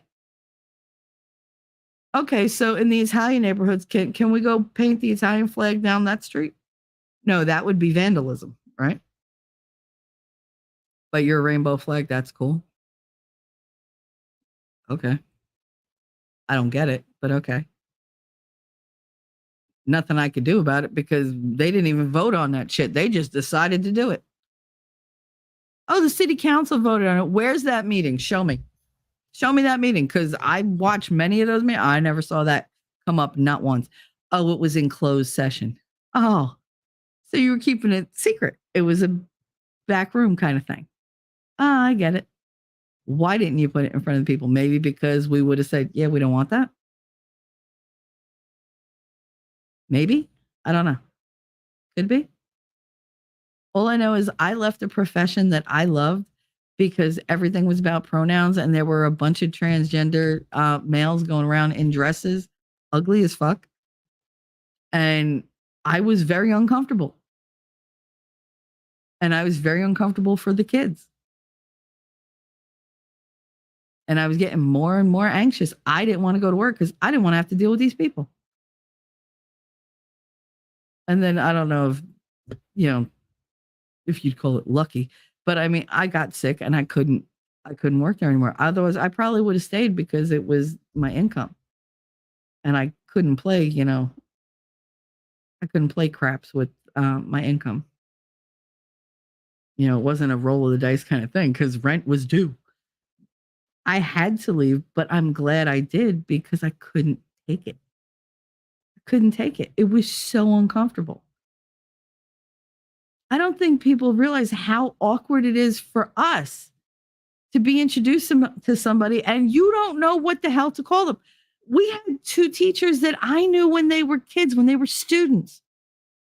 Now they were male students. Suddenly I'm faced with these people with the same name. All they did was like change a letter or like the name. Oh, my name is Toby or whatever. Like, okay, whatever.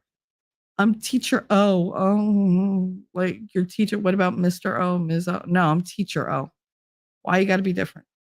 Like, why do these kids have to learn to address you so differently? One calls you miss, you get upset. One calls you mister, you get upset.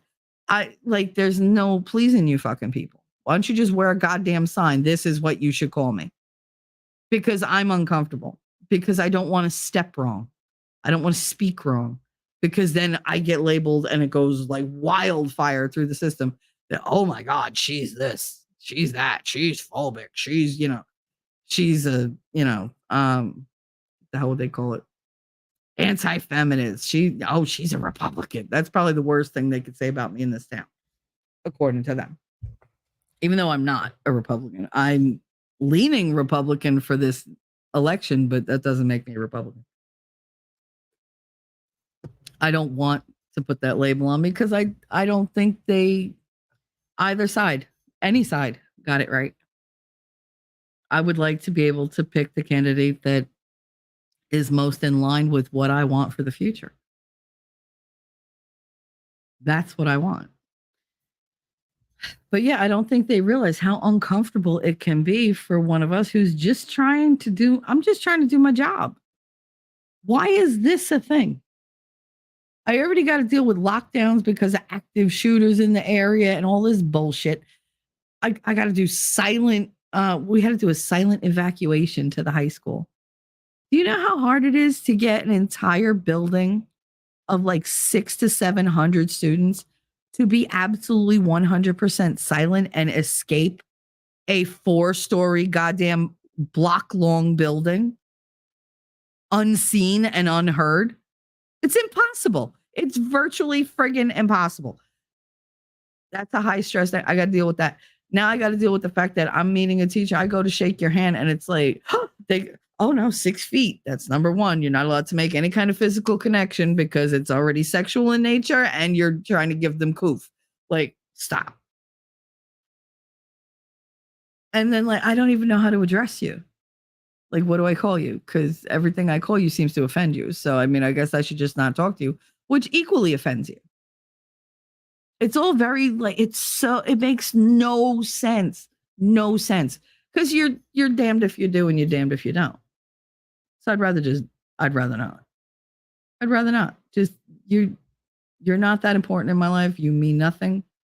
I'm just gonna push you to the side and act like you mean nothing. And that's what I've always done. But now it bites us in the ass because it's all gotten away from us. Perks, here's up. Boobies. Yep, boobies. We love the boobies. Dartidius, you should be afraid of them. At Jacob Peace, they absolutely want to kill you if you disagree. It's true. It's true. They're very, very aggressive. Very aggressive. There are too damn many channels to choose from for a person to be butthurt about one of them. I know. Jacob, how are you? How's the house buying? You moved in last month. How about you started buying after me and you moved in before me? This sucks. I'm happy for you though. I am. Mazel tov. We moved in last month, just trying to keep everything under wraps. How did y'all handle the storm yesterday? Oh God. It figures now that you're a homeowner, you get hit with like a hurricane, right? because that's how God works. It was sunny but a little windy this far west. How about y'all? And congrats, 24 hours of light rain on my coast. Might as well have been a beach day. I mean, Florida people, I think, are built different when it comes to hurricanes. There's like levels. I remember my daughter's father, Miguel, used to tell me that there were different levels of hurricanes. There's a hurricane that you just go to work in. There's the hurricane where you and your neighbors like pick like the like safest looking like house, get all your kids together, get all the alcohol together, and you just party until the hurricane passes. And then there's the hurricane where you pack up your shit, you move everything up 4 feet, and then you get the hell out of your house. It was like so those are pretty much like the 3 degrees. And most of their storms fall into either the first or second category. He's like, every couple of years we have the one where you got to get the hell out. He's like, but for most of the part, we just batten down the hatches, we put the plywood up over the windows, and we just party. And then the kids are all happy together. We're all happy together. We check on each other. It was like, and we just have a good time. See, I'm on the 5th floor of an apartment building in the middle of an urban area right now. When it storms, I don't give a shit. Unless the Hudson River is flooded by the ocean and there's like a 40-foot freaking surge, it's not going to affect me. Now, where I'm moving to, that's different. I will be in the mountains, where apparently the average snowfall per year is 83 inches. Normally, the average snowfall in other places, like where I've lived, is like 21 inches a year or 26 inches. I forget. What's 5 inches, right here or there? But yeah, no, like over 80 inches of snow is the norm. I was like, well, I know I won't be going out this winter. Like, I'll have a white Christmas every day. It'll be great. But it's also not like, it's not city snow. So it's not going to all go black and icky and whatever. I mean, that's nice. And I don't have dogs yet, so it won't be yellow. Mr. Beast, Taylor Swift 2028. We're just making it up now. I mean, at this point, how much worse could they do? Did you see the Walls guy that she picked as VP? I mean, just look at him. Oh, I want to be the first Black female president. But don't worry, I got Dick Cheney lookalike right behind me. I got the old white man right behind me. So we're good. So you're covered.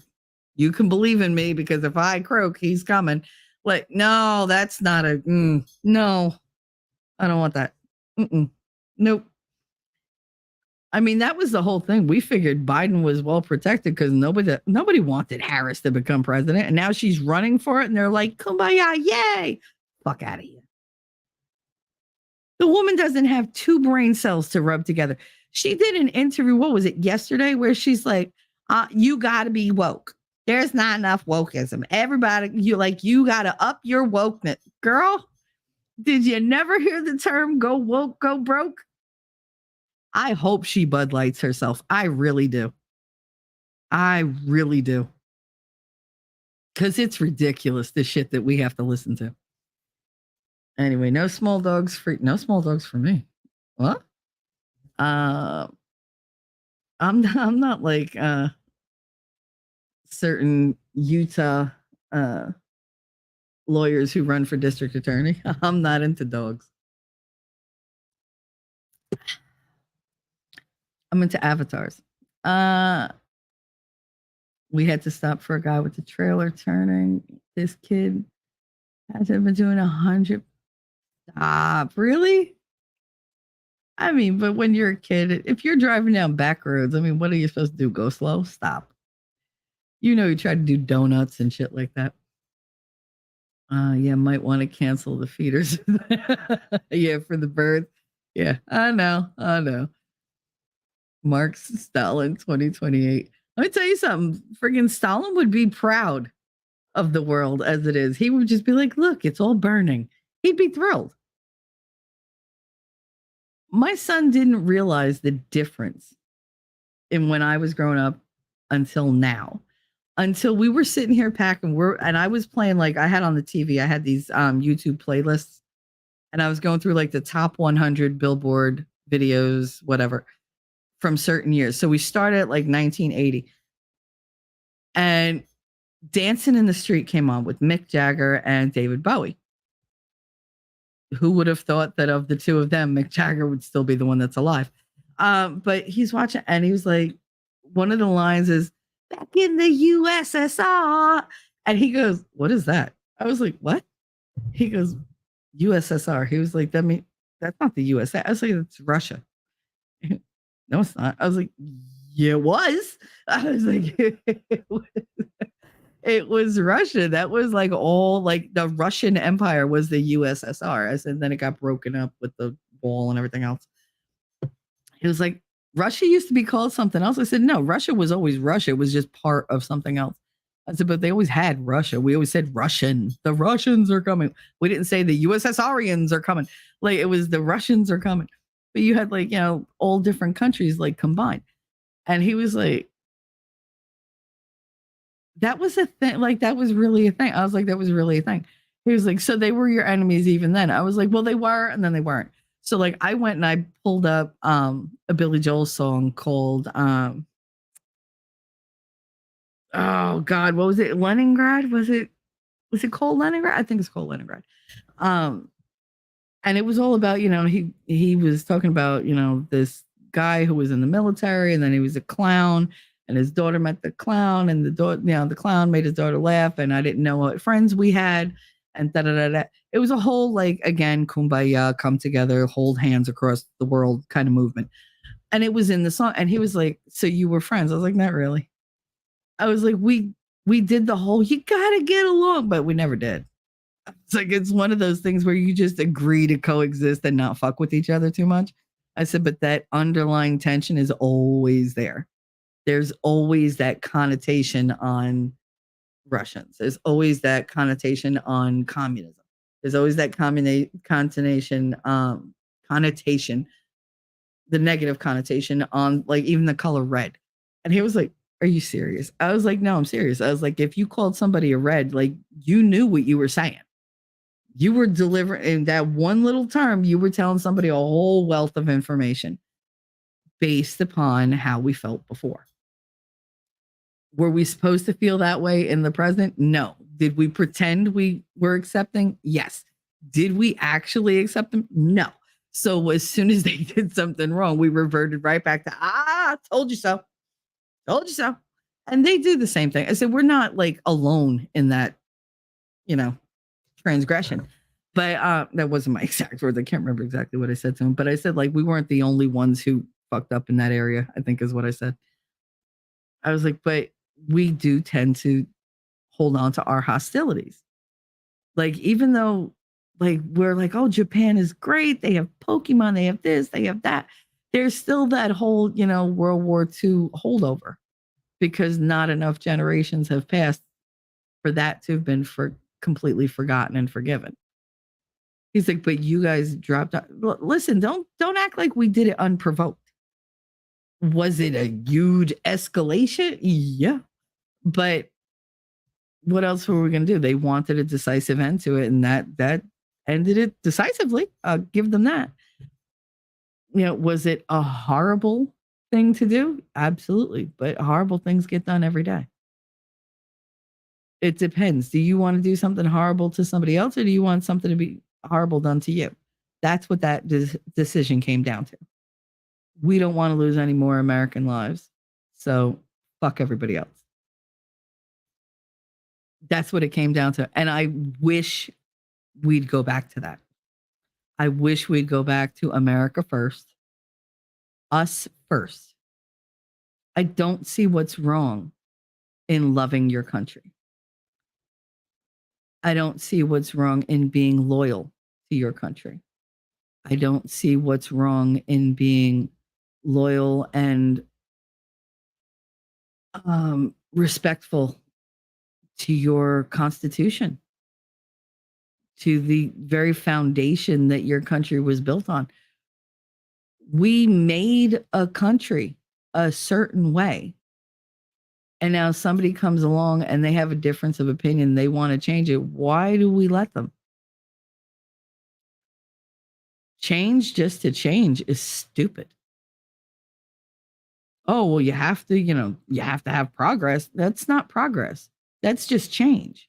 Not all change is progress. Some is very detrimental to your progress. And that's what we see now. Like, why are we being made to be ashamed that we want our country to stay the way it was founded?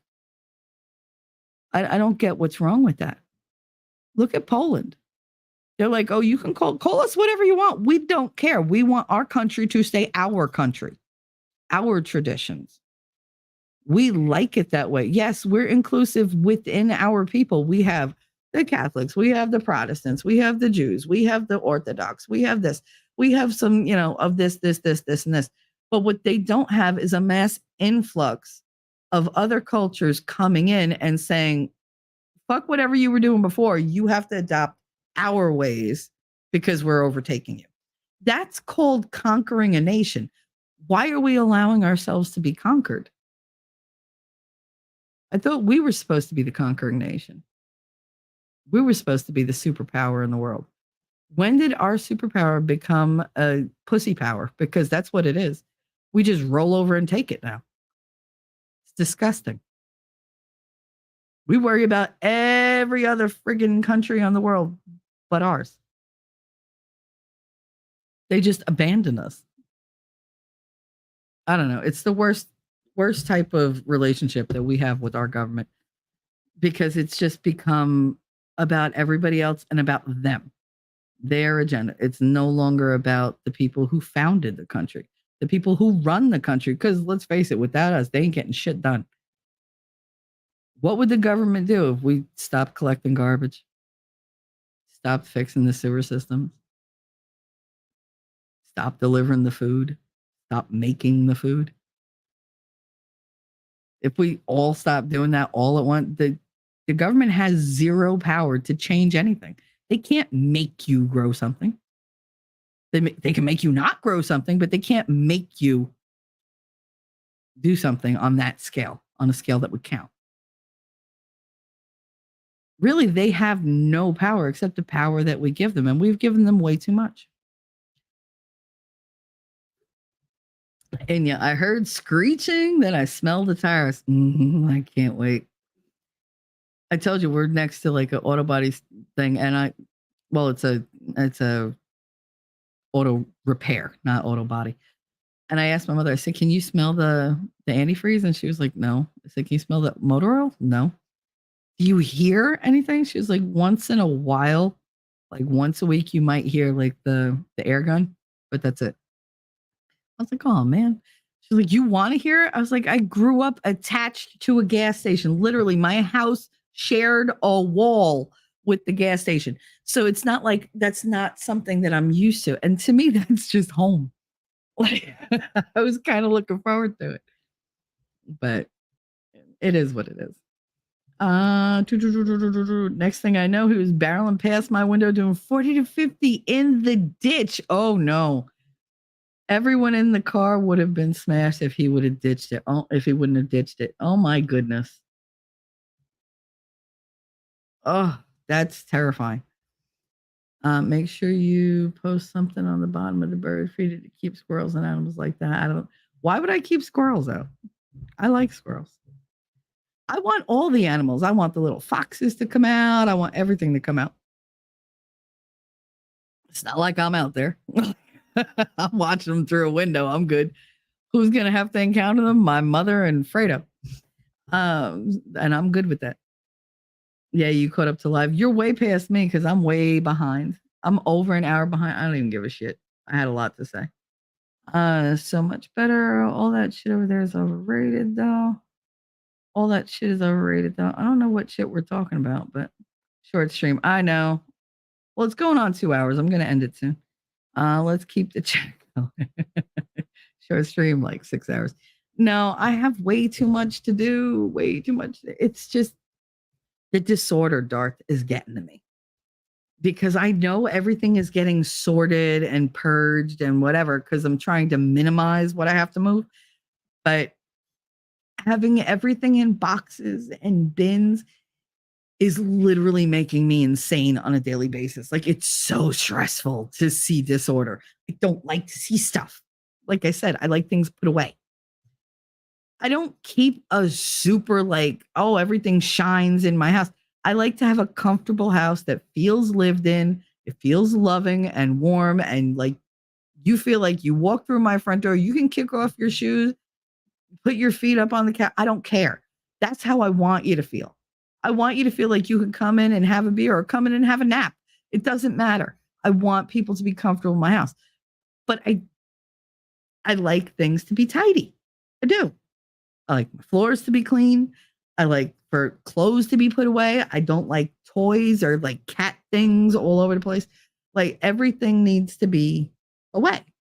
And right now, everything is in my face. I can't fucking stand it. DNC VPIC confirmed. As far as I saw, Benny even confirmed it before, but I don't know who to trust anymore. So I do everything hypothetically. Everything's with a grain of salt. I thought it was going to be Pete. Guess they thought that pick would be too gay. Oh, yeah, because the governor of Minnesota and all the shit that he's done, that's not gay at all. Mm-hmm. Wait, I'm going to have to find it. Where is it? Where is it? Where is it? Where is it? Oh, here we go. Why are you gay? Oh, and because Darth hates it. All I do is win, no matter what. Talking trash and truths. Okay, that's good. Talking trash and truths. T3. It's great. This is a great Abby. I love that he said that. That made me so happy that he said that.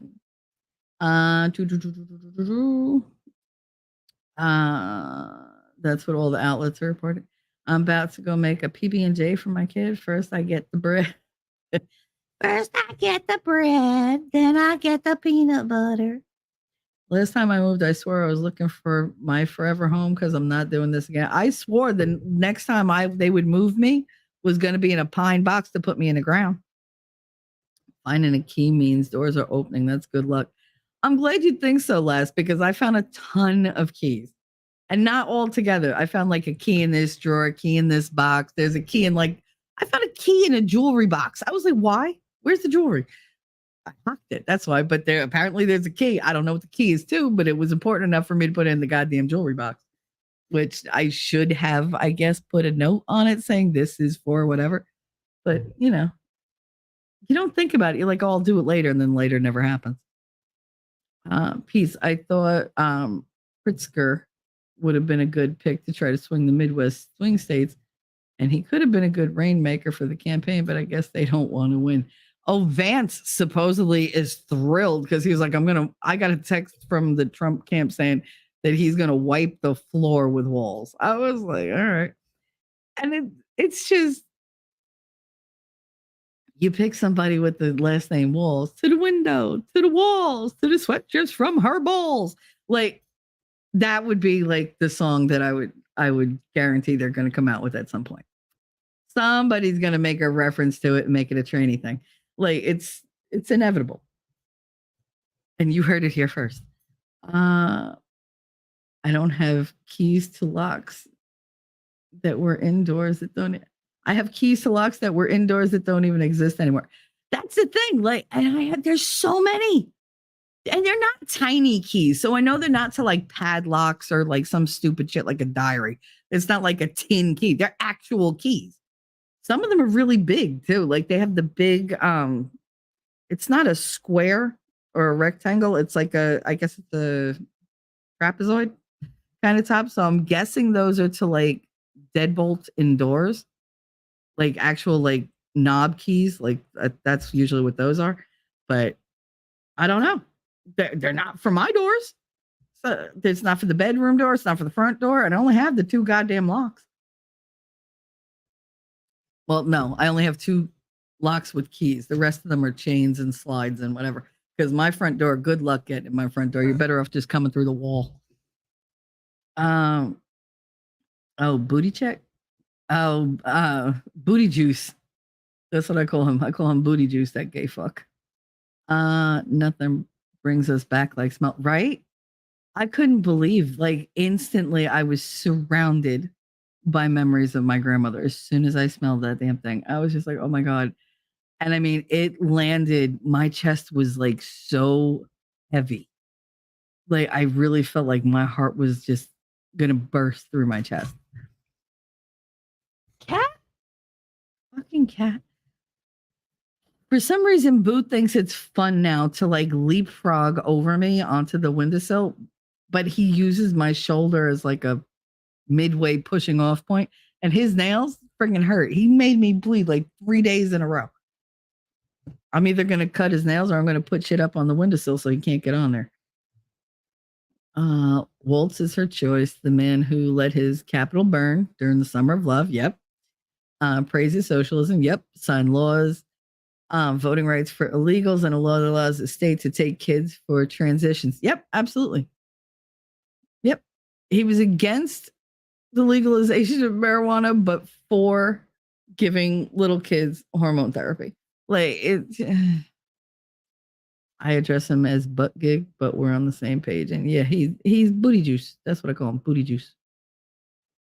Because he has booty juice. He has shit babies. I mean, he gay, right? What my grandmother used to say, gay as the day is long. He has a skip in his step. He's light in his loafers. I don't care. I honestly don't care what other adult you're fucking. Leave the kids alone. Leave them alone. I'm getting tons of severe thunderstorms, severe thunderstorms, severe thunderstorms. I think it's going to rain, y'all. Lava Boy. It was in a Christmas star. Oh, yeah, that was disgusting. But we had that in my house. Ours wasn't red though; it was green, which was weird. I think because of the pumice. My dad liked lava for washing his hands. He kept some on his sink. There you go. But it's got to be to appease the progressive commie base. The brainwashed masses are going to vote for the blue candidate either way. The commies are the greasy wheel per usual. The left to install the ticket that is Bernie Sanders type wet dream. Pretty much. This is a uniquely woman thing and only applies to men in cars. What? What's a uniquely woman thing? I doubt it's for the ladies, Pete. Have you seen the guy? Looks like the ultimate stereotype of a cuck.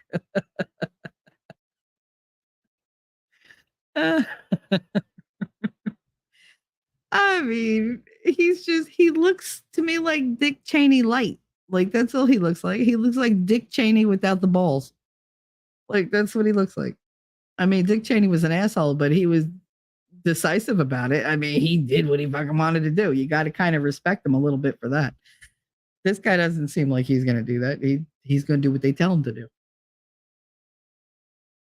The left kicked out one old man, only have another one. Well, that's what they're going to do. If you think they're ever going to give power to somebody who's not an old white man, you're crazy. They might give a little power, like a soup side of it, but the majority of like what they go for, they're going to make sure one of theirs is in there. It's always they're going to have their little Klaus Schwab thing. And if you look it up, this dude has WEF like affiliations. And I'm sure Winning will get into that because we were discussing that and I don't want to step on his toes. But it's not a surprise. Not a surprise.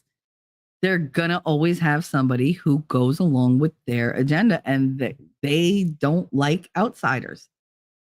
For all their inclusion talk, they don't like different people. You know, it's okay, you can look different, but you're going to say what we want you to say. Okay, you can believe in different things, but you keep that shit to yourself and you do what we tell you to do. Like, that's how it is. That's their version of inclusion. It's, yes, we'll take you in as long as you conform. You can look different. Whatever, we'll put you with this different group, but you still better do what we tell you to do. Don't go off script. So it's very bizarre. Like, we love uniqueness as long as you're like us. Okay. As long as we have the majority. And they do, they have the majority. They will always have the majority because they're only diluting and sterilizing those beneath them. The elites are going to carefully pick their spouses. They are going to be very vigilant with their children, very protective of their children. They are going to raise their little society because, make no bones about it, they are not a part of our society. They have their own society, their own rules, their own laws, their own traditions, their own understanding. They get one another. They don't get us. And we can't possibly get them because we don't have that kind of affluence. You know, we have to worry about our families and each other. We have to struggle. They don't. They don't struggle. Do you see these people? They go into like $1 billion lawsuits and are they sweating? No. I'd have a heart attack on the friggin' floor as soon as I got the damn notice. That'd be the end of my life. I'd be dead because it would kill me. They're just like, meh, call the lawyer. Because they know that there's nothing that can be done to them. They're untouchable. They operate completely separate from us because they are in control. It doesn't make it right, but I mean, that's the truth of the matter. They're completely separate. There's no, oh, well, I'm friends. No, you're not. You're not. If they're giving you any attention, it's because you're useful to them in that moment. You are completely replaceable. There is nobody in their eyes other than their faction of people in their little society that is irreplaceable. Everybody else is expendable. You got to learn that. You got to understand they are not like us. And we're not like them. But the thing is, they're so good at manipulating us, we don't even see it. We think, oh, we could all coexist. No, we can't. We really can't because they don't want us to. If Biden didn't have full-blown dementia right now and failing, I mean, he'd still be the guy. Yeah, he'd still be the guy because he's the quintessential friggin' thing that they're trying to push. He's everything that they believe in. He's just an old, white dude who has, 50 years of experience that they could use to hold him up, even though he's got no brains left, no cognitive abilities whatsoever. They'll use all of his history. They've whitewashed his history and taken things out. And, for some reason, I guess the internet isn't always forever because they've managed to make some things disappear forever. But yeah, no, he's what they want. I think it's laughable. Oh, if you don't vote for me, you ain't black. Dude, you are literally the epitome. If you look up cracker in the damn dictionary, there's a picture of you. Like, that's how they feel. Oh, but I'm going to up this and up that, and you guys are going to come out and I'm all for you. And then they never deliver. They never deliver. They make it worse. I love going to family reunions to hear the family stories. Yep. I used to love that. I'm kind of excited about living in the new house not only because, partially because my brother Jose is like, I'm going to visit a lot more. He was like, because I do want, I want us to all be a family again. Like, I want to have things that we had before. But he doesn't want to include like my sisters, which is fine with me. But I want that. Like, I want my brother to be around. I miss my brother. I didn't realize it really until he was here. And we just picked up like it was, no time had passed. And it's so bizarre to me to have somebody look at me and you can tell that person, even though you're not with them every day and you haven't talked to them in forever, they love you and you love them. And it was so good to feel that connection still be there for me and him. And we had fun. Like, he was, chill stuff, just teasing one another. And my kids really enjoyed seeing that because they'd never seen me do that really. I mean, not since they were little, and those memories are way far behind. But like watching me and my brother go back and forth, my son was like, "Yo, you two are shot." He was like, "It's wild." Like, it's like the back and forth. He was like, "It's like you've been doing this forever." I was like, "Because we have. Like, we got this shit down pat. It's funny now. It's not even like aggressive. It's just funny." And maybe weapons are tools. Fair point. Yep. I actually have a few musical instruments that my grandfather made. They're sentimental to me. Can't play any of them though. Always meant to learn. And that's the thing. Like, I have my grandmother's piano. I know how to play piano. I'm not good at it, but I do know how to play it. My mother's better at playing the piano, but even she's not very good. None of us would ever be my grandmother, but I can't get rid of it. She was like, "Oh, should I get rid of the piano? I will kill you. I swear to God." I was like, "If you don't bring that piano," all right. Because that was my grandmother. Like, she was all about cooking and baking and music. Like, those were, and crosswords and knitting shit. But like those are the main things that she did. But the music was probably one of the best parts of my childhood. And it's all tied to that damn piano. And she's like, "Yeah, but no, if you don't want to put it in my room, it's fine. Like, I don't care. I'm not getting rid of that piano. I don't have it in my apartment because I didn't have room for it. And she wanted it in her apartment. Okay. So she took it. But I said, if you ever want to get rid of this piano, do not fucking throw it out. I want it." Yeah. She's like, "Oh, maybe I'll give it to your uncle." How about no? He has the aunt's piano. Can we keep grandma's, please? If you don't want it, I will take it. It's fine. But yeah, I can't part with it. I can't, because when I look at that piano, I can see her sitting there playing it. Like, my mind automatically puts her image on the piano bench. And I could see like her foot going back and forth on the pedals and stuff like that. Like, I could see her hands just flying over the keys effortlessly without looking, without thinking about it. No sheet music, God forbid, just from memory. Dozens and dozens of songs from memory. Perfect every time. And I'll never do that. I could practice every single moment of every day and never have her ability. What I do have is the ability to remember. And I want that piano because I want to have that physical reminder of her, who she was and what I admired about her. So yeah, I could see those things absolutely being priceless. Even though you can't use them or you don't know how to use them, it doesn't matter. That type of sentimentality it's hard to let go of. That's where you find things of real value. Things that you can pass on, and you pass on the stories with them. They might not have the love that went with them, but they'll at least have the history. Wolfram, how was my life? Well, I was born in the woods to my mother wolf in a small pack. I was the youngest pup. Really? And here I thought you had a twin called Romulus or something. You're so funny, Wolfie.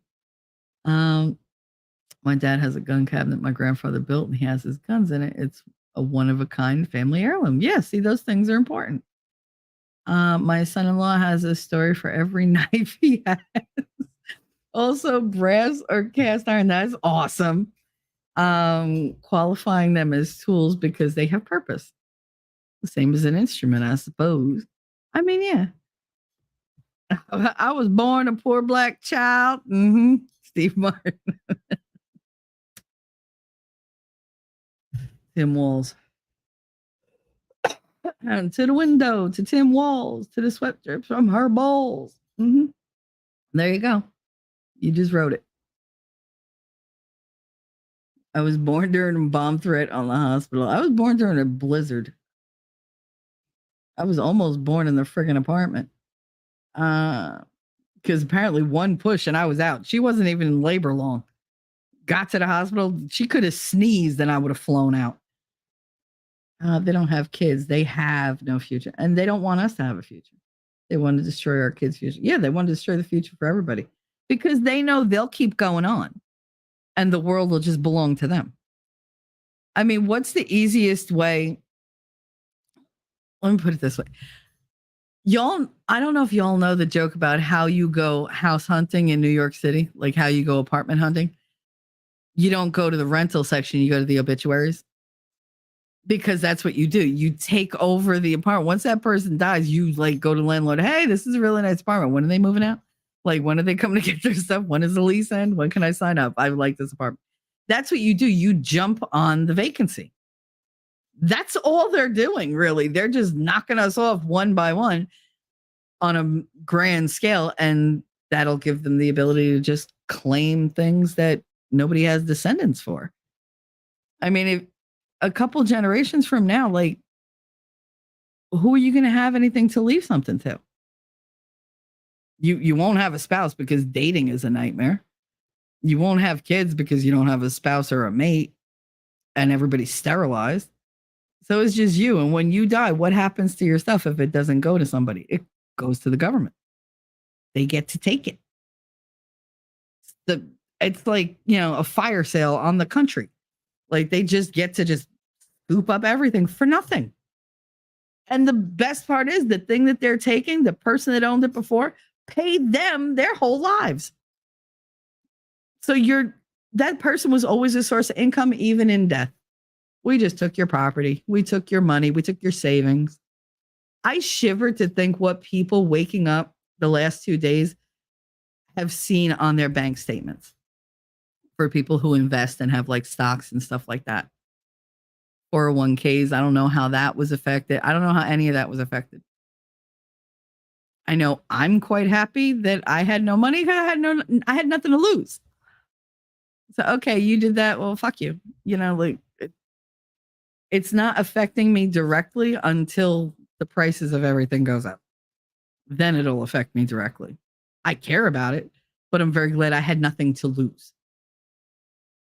I also had nothing to gain, but I had nothing to lose. So to me, it didn't affect me as much as like people who are heavily invested in the stock market. And I feel bad for them. I can't even imagine what it is to wake up one day and everything that you've saved and worked for is just gone because of some fucking man in a dress. Like, because let's face it, that's what it comes down to. It comes down to that side. That's what they're pushing. Here. Oh, you're woke. Now I'm woke. You're broke. That's what they're trying to turn that into. And they've managed it. They went woke and everybody else went broke. It's sad.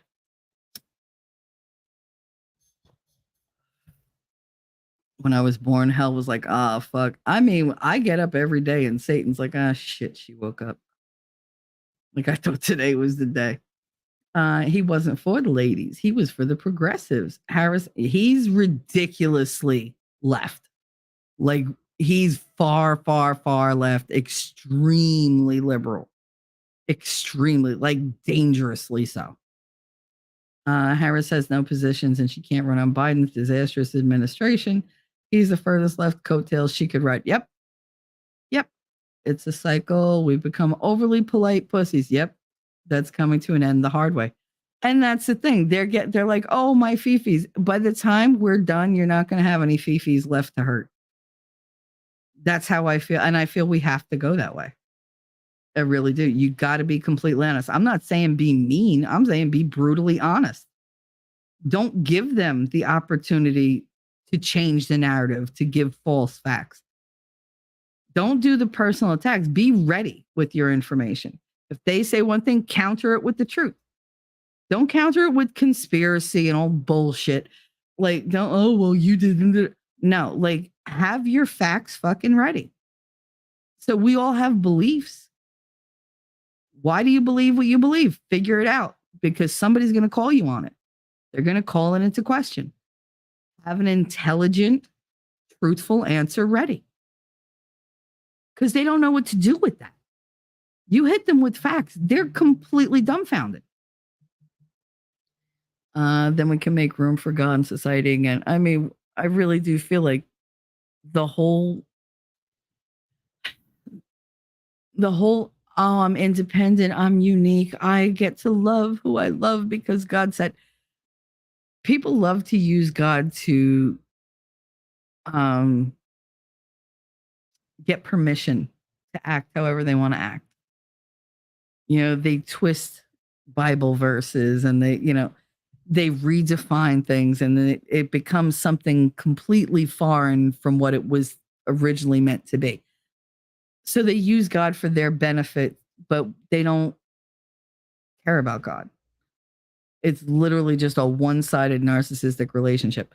Like, they don't care about God, they don't love God, they don't believe in God. They just believe in using God to justify what they do and have what they do be accepted by society at large, because God would want you to, because you're relying on society to be God driven, to be God fearing. And that's what they do. And it's worked for them for a really long time.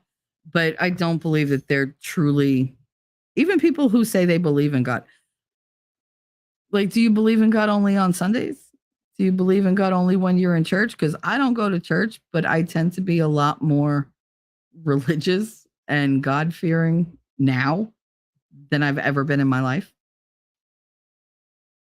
And I find a lot of solace in talking to God and in praying. And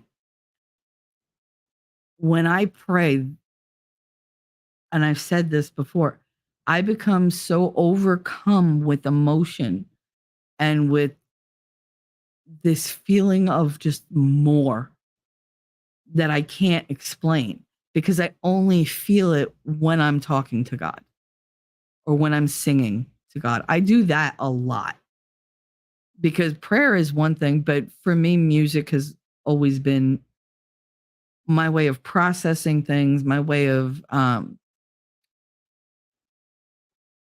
communicating things. So when I sing to God, for God, about God, it hits me very different. And it's a completely different experience than just praying. I'm much more focused. I'm much more open. And I'm much more honest about what I'm feeling and what I'm thinking. And I allow myself to show God that I'm sad, or that I'm afraid, or that I'm ashamed. I don't hold back in that regard.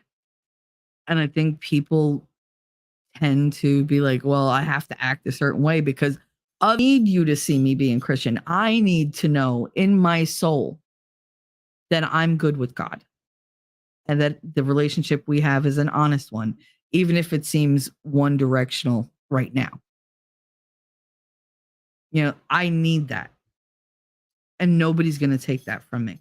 But I don't believe a lot of people live that way. I think a lot of people live Christian in name only. Like the Rhinos. Like, they're Republican in name only. These are Christians. They're CINOs. Like, they're Christian in name only. Because they like to say, well, I have the label of Christian, but you don't live like God is important to you. You don't live like God is meaningful to you, like he's influenced you, like you've learned from any of his teachings. You don't live that way. And I'm not saying that I don't live like, oh my God, like everything I do, God approves of. Like, no, I still fuck up all the time. I have potty mouth. Oh, well, you know what? I'm going to have to pay for that at some point or explain myself at some point.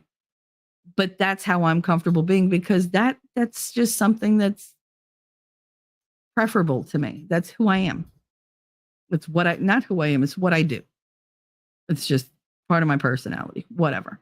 Could I change it? Probably, but it would take way too much energy to like just ignore that part of myself or to turn that off.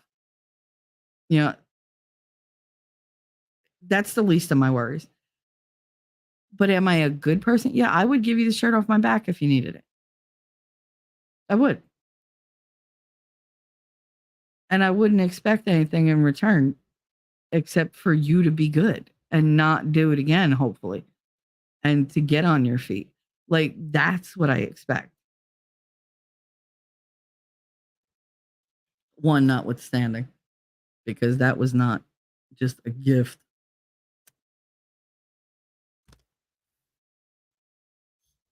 Where's the money, Gary? But anyway, I'm sorry, I had to throw that in there. I had to throw that in there. But yeah, no, I think there's a lot going on in the world. I think, and a lot of people who are pretending to be things they aren't, just to fit in or just to find a group that they can hang on to. You know, be more yourself. You'll be a lot more at peace, and you'll know where you truly stand. Because if you're pretending to be something else, you're standing on some pretty unsteady fucking platform. Speaking of platforms, Harris literally has no platform at this time. It's intentional, if you ask me. Yeah, because they can't pin her down to anything. She's not going to make any promises other than to be woke, which we know she knows how to cash in on and she knows how to do. It's the only thing she knows how to do. But yeah, a platform or like policies, yeah, she's not going to put that out there. There's no way, because they're going to say, well, you said you were going to do that. No, but did I though? But did I really say that? Or did you assume it? You know, she's not held down to sound bites. Because let's face it, every time she opens her mouth, it's just gaffe central. The Harris for PP website doesn't have any policies. You're seeing the communist policies right now. Just look around. This is her platform. Yeah, the wokeness is her platform. Vote for me because otherwise you're wrong. That's her platform.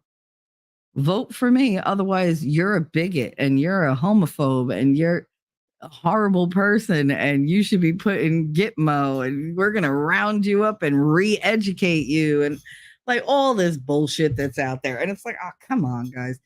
Like, I can't. And the thing is, they are guilty of doing some really atrocious things. So you can't rule anything out. You don't want to feed into it, but you're like, is it a possibility? Yeah. Probability? Probably not. If I worried about every possibility, I would have a heart attack. I'd be dead by now. There's no way my heart could take it. There's no way my blood pressure could take it. I have to, like, now I literally have to stop myself from getting crazy and go, possible? Yes, it's possible. Is it probable, Shell? I mean, how likely is this to be true? No? All right, fuck it. Just wait until you have further information. Like, that's the way I've been going about things, because otherwise it will drive me crazy, because that's what it did before. It got me to the point where I was locked up in my house for 2 years voluntarily, not like now, and like letting them inject bullshit into me, you know, to make me well when I wasn't sick. And, you know, basically isolating me, making me afraid to be touched or to touch anybody. Because, oh my God, what do you have? Like, what is wrong with you? That's where they had me. They had me so depressed, but on antidepressants out the wazoo, like 3 different kinds. Like, all these different things going on where I couldn't think for myself. I couldn't think. Y'all heard me when I couldn't even like formulate a sentence. I'm very different than I was a year ago. I'm at a different place physically. At a different place chemically. Because let's face it, I was running on chemicals. And I'm at a very different place religiously. Because I did come very close to death. I was there. I made a choice. And I tend to think that God was there for me in that moment. You know, in that light was everything good. And with that light came everything good. You know, I was able to break free of, you know, some groups that weren't so good for me. I was able to change, you know, my behaviors and not let myself get pulled into like being like a complete uber bitch. And, you know, am I still a bitch? Absolutely. But I temper it. I tend to be more opinionated now than I am bitchy, but my opinions have a purpose.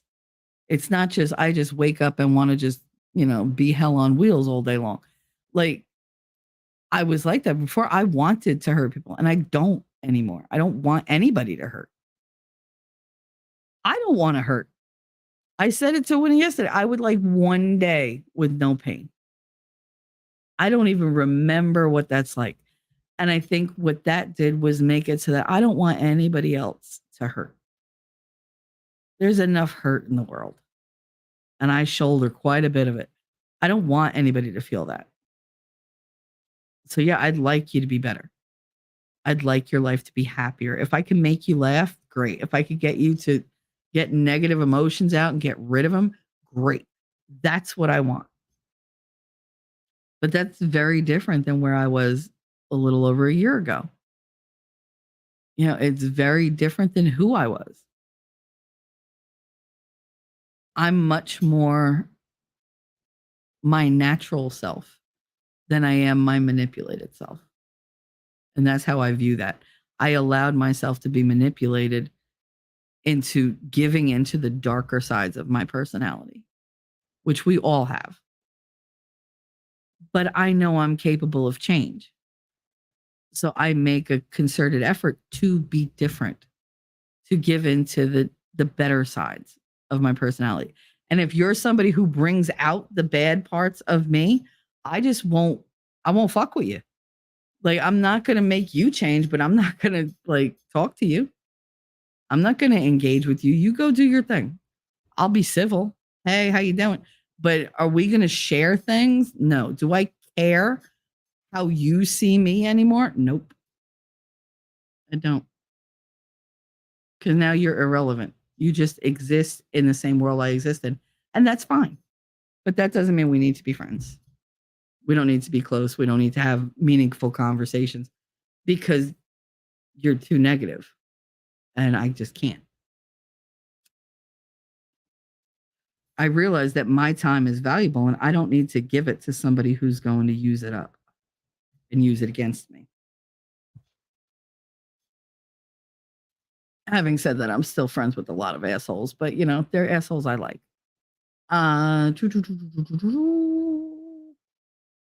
It doesn't even have a policy page on it. Yeah. I'm taking credit for that, by the way. I discovered that on Saturday. Cool. Wait, I thought her platform was Meg Thee Stallion. Twerking. That's her platform. Twerking. The redheads versus the blue hairs.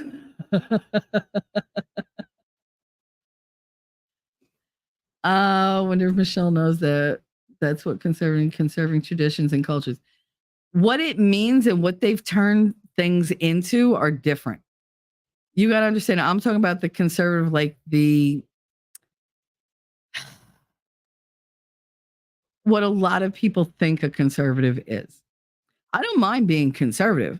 I mean, I don't mind being labeled that. It's some things I am a little more liberal on. Like I still want to be able to be with a woman if I want to be.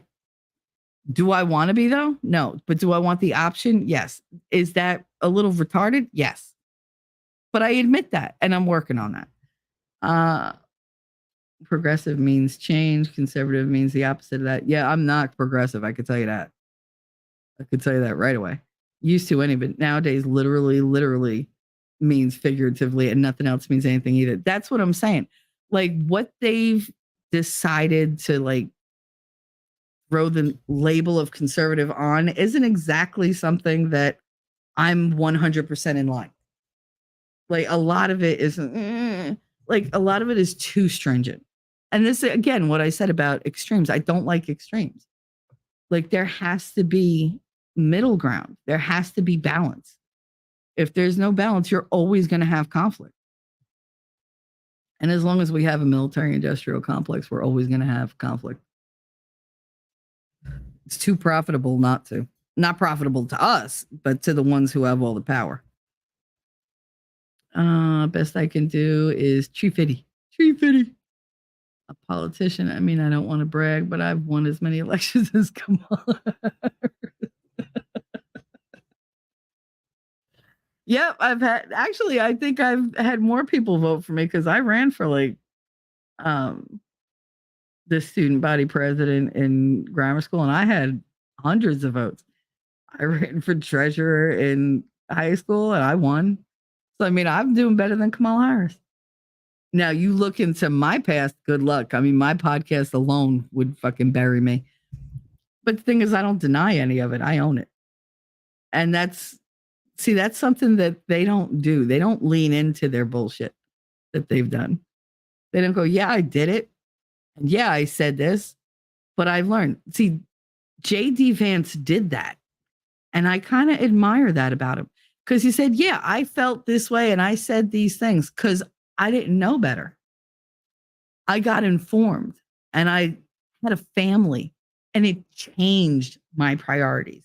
It changed my perspective and it woke me up to the reality that I'm living in and what needs to be done. So yes, my principles are still the same, but my ways of going about life are different. My priorities are different. My behaviors are different. My focus is different. The importance of different things that I thought were of no consequence, I suddenly see have consequences. Now they are very important to me. He learned that you evolve and get better or more, you get wiser with life as life comes along. You learn from life. He admitted that. He said, yes, I felt that way. I was young and I was stupid and idealistic. And I was coming out of a, college that they sold me this whole bill of goods that was false. And I had to live life to find out how false that was. And now I'm taking a stand saying, hey, this is where we're at. This is what I believe in. And this is what I want to do for the country. And you have to trust that that's where he is legitimately. And he's just changed his mind. You're allowed to change your mind. And they love like beating him up for it. And I love that he said, yeah, I said that. I don't feel that way anymore. And here's why. I respect that about him. Is he my favorite person?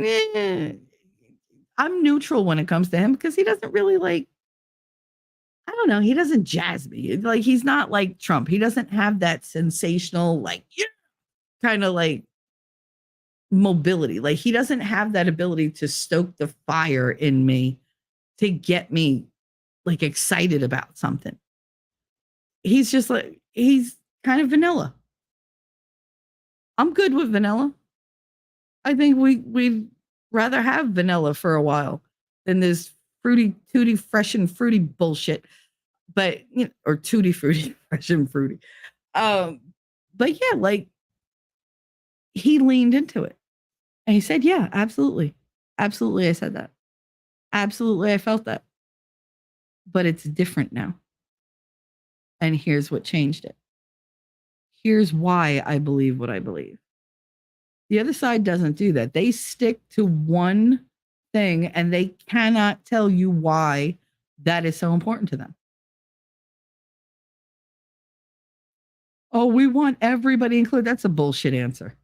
That is such a trite platitude that you're giving people. Stop it. It's not a reason. It's a bumper sticker. Stop. And that's what they don't have. They don't have any facts. They just have their feelings. And they have, their agendas. And they have their, well, I promised I would do this.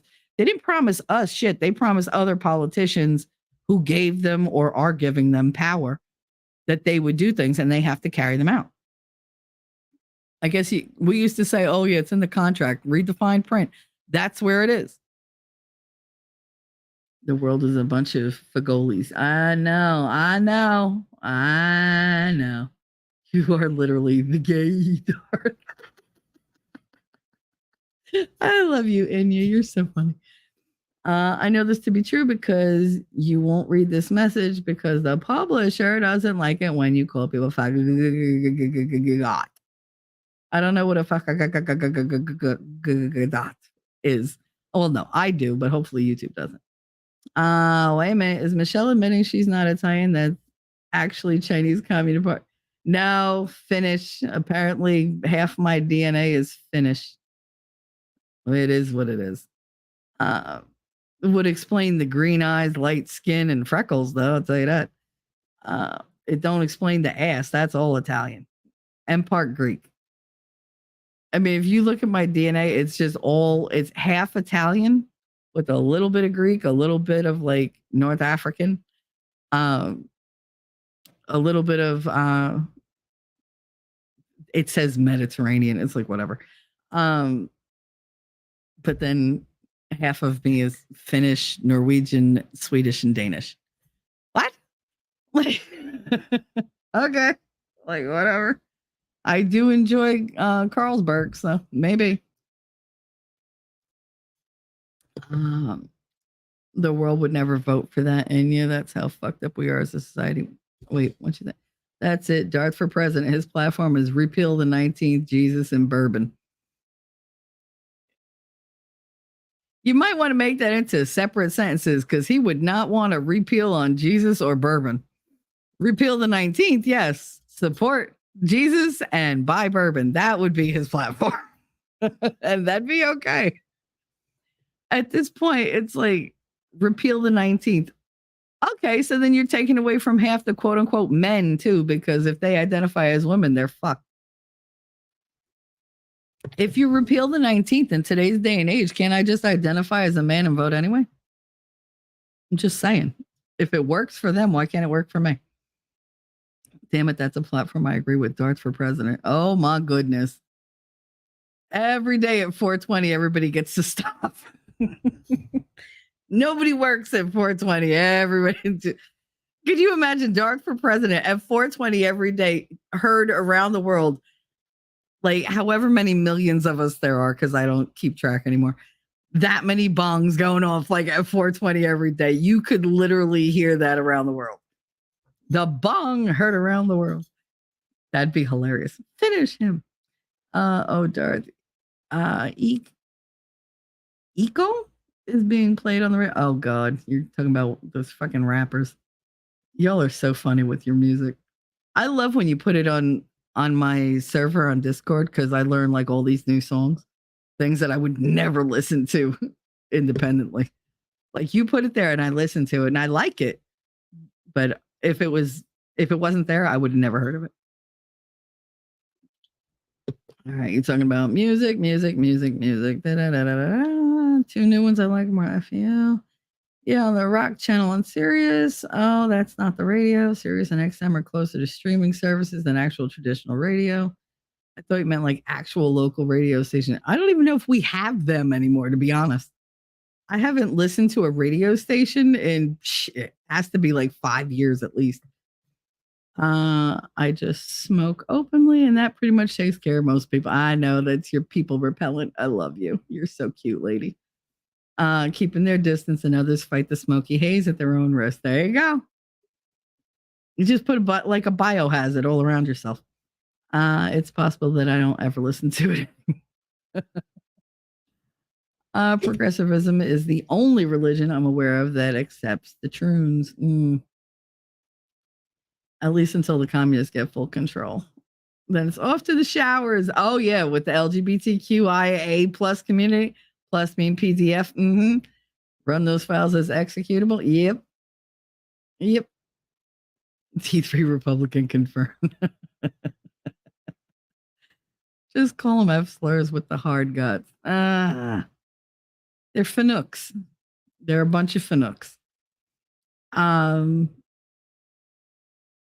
Yeah, and Darth, I don't get it. All these groups that are like, yeah. Do you realize you're literally signing your own death warrant? That's what you're voting for. You are voting for someone who, as soon as they don't need you, will do away with you because you're of no use to them. You're of absolutely no use to them. You did your job. They don't fire you. They get rid of you. There's a difference. Like, they don't see that at all.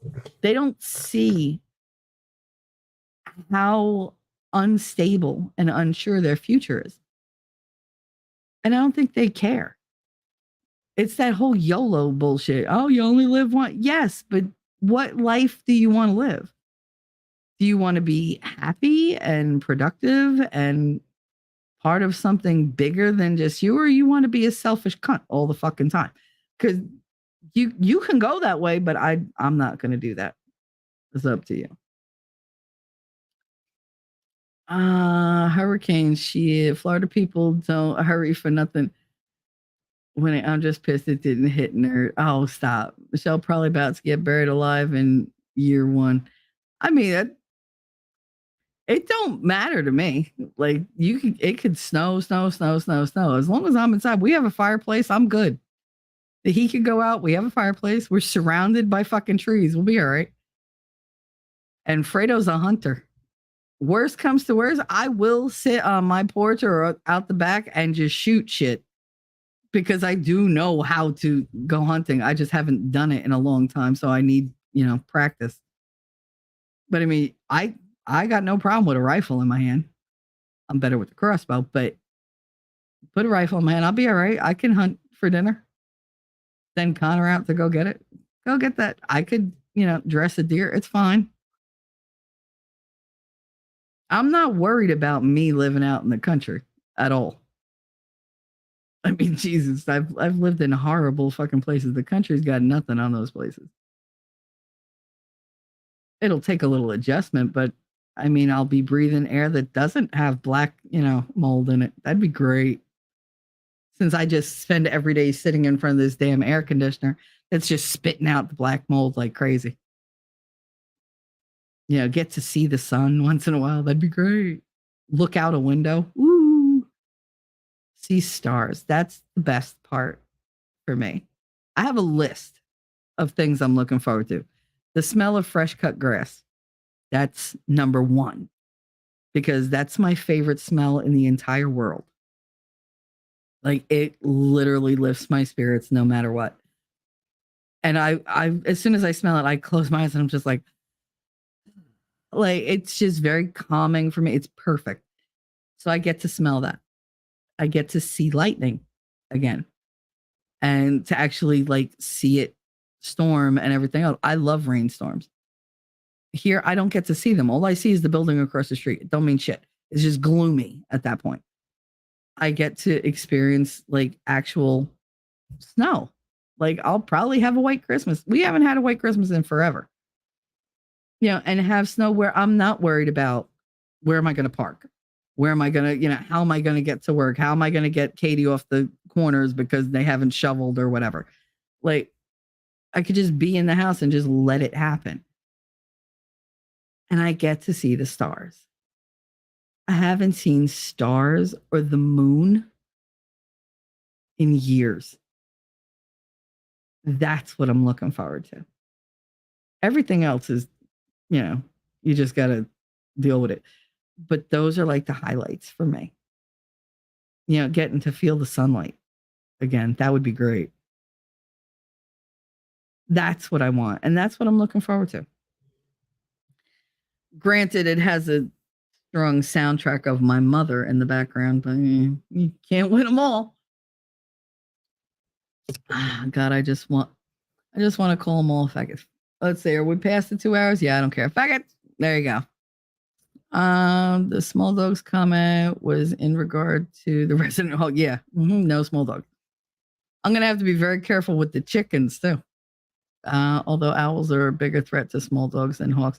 I don't know, Darth. If you saw this video, this hawk just was gliding along, just grabbed up this big ass crow. It was not a small bird that it devoured.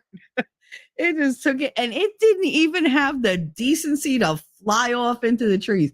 It landed on top of the electrical pole, on top of the telephone pole, because that's what we call them. And it ripped apart this crow, pulled the innards out, everything right in front of the other crows that were on the friggin' power line. I was like, oh, that's so rude. It's like, oh, look, here's your buddy, rip. And then it just sat there and just went to town, just eating its meal. And I was like, oh, this is so mean. At least take it away from its friends. I mean, that's just cruel. But nature is cruel. Nature is cruel and indifferent and equal. That's true equality, is that it's everybody for themselves in the natural world. I'm the predator, you're the prey. Guess what? Well, that predator is prey to something else. Everything has something bigger. That's the problem. We became too top of the food chain. We think we're invincible. We're not. God, if nature ever turned on us, we're screwed. We are not the dominant force on this planet. Nature is the dominant force on this planet. And how do we prove that? Every time nature gets a little bit of PMS, we're fucked.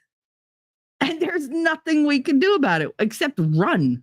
That's all we do. Oh, go for higher ground, go for middle ground, go for whatever. Go hide, go be in like a stable, go to a shelter. Nature doesn't say that. Nature's like, bring it, bitch. Come on, there's more of me than there is of you.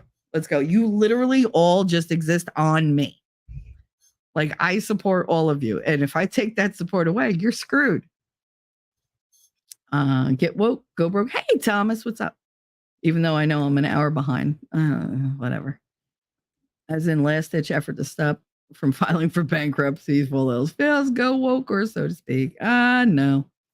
At least he's not doing back in the USSA.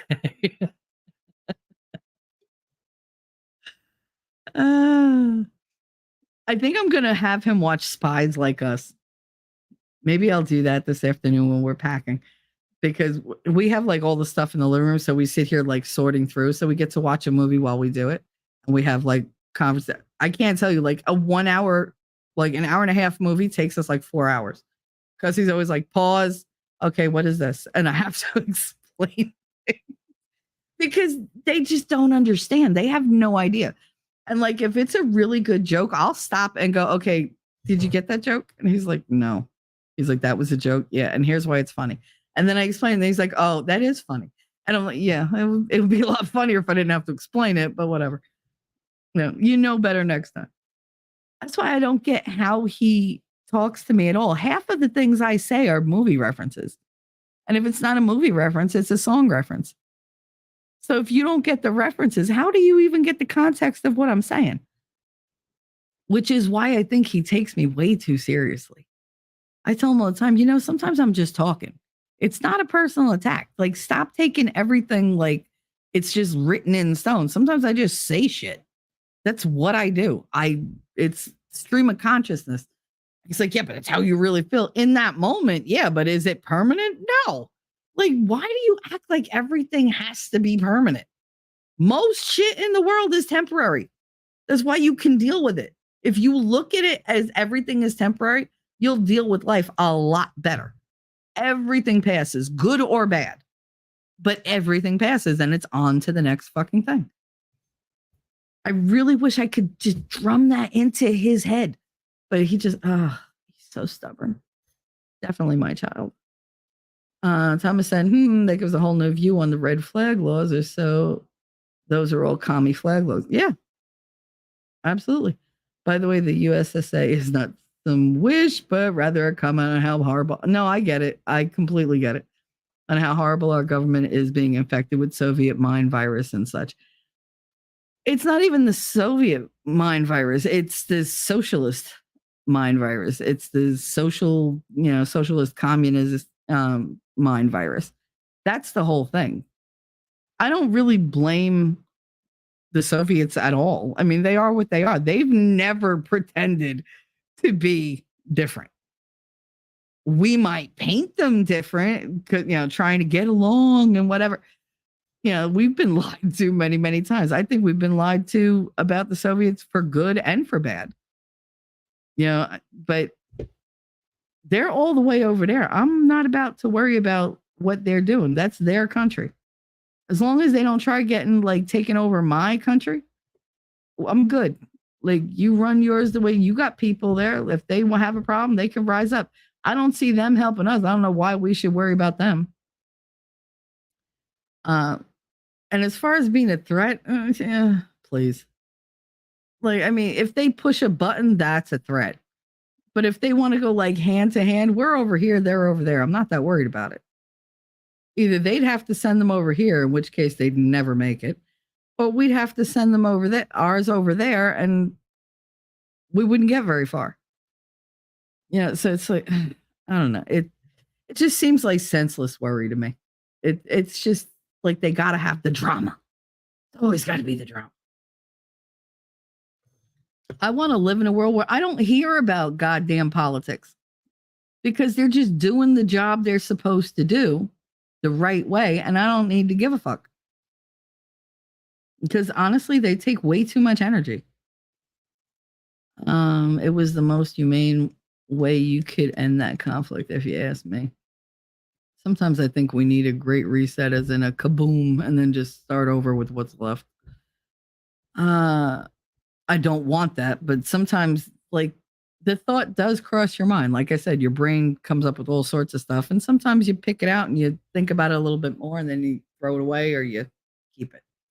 That's something that I go, meh, I wonder. That's when I'm at my most frustrated, though. I don't really feel that way, but there's like that 1% of my mind that goes, fuck it. I bet they wouldn't even see it coming this time either. Probably not. Along with infecting and destroying all other freer states. Because we're too afraid of being called racists to make the F slurs assimilate. I know.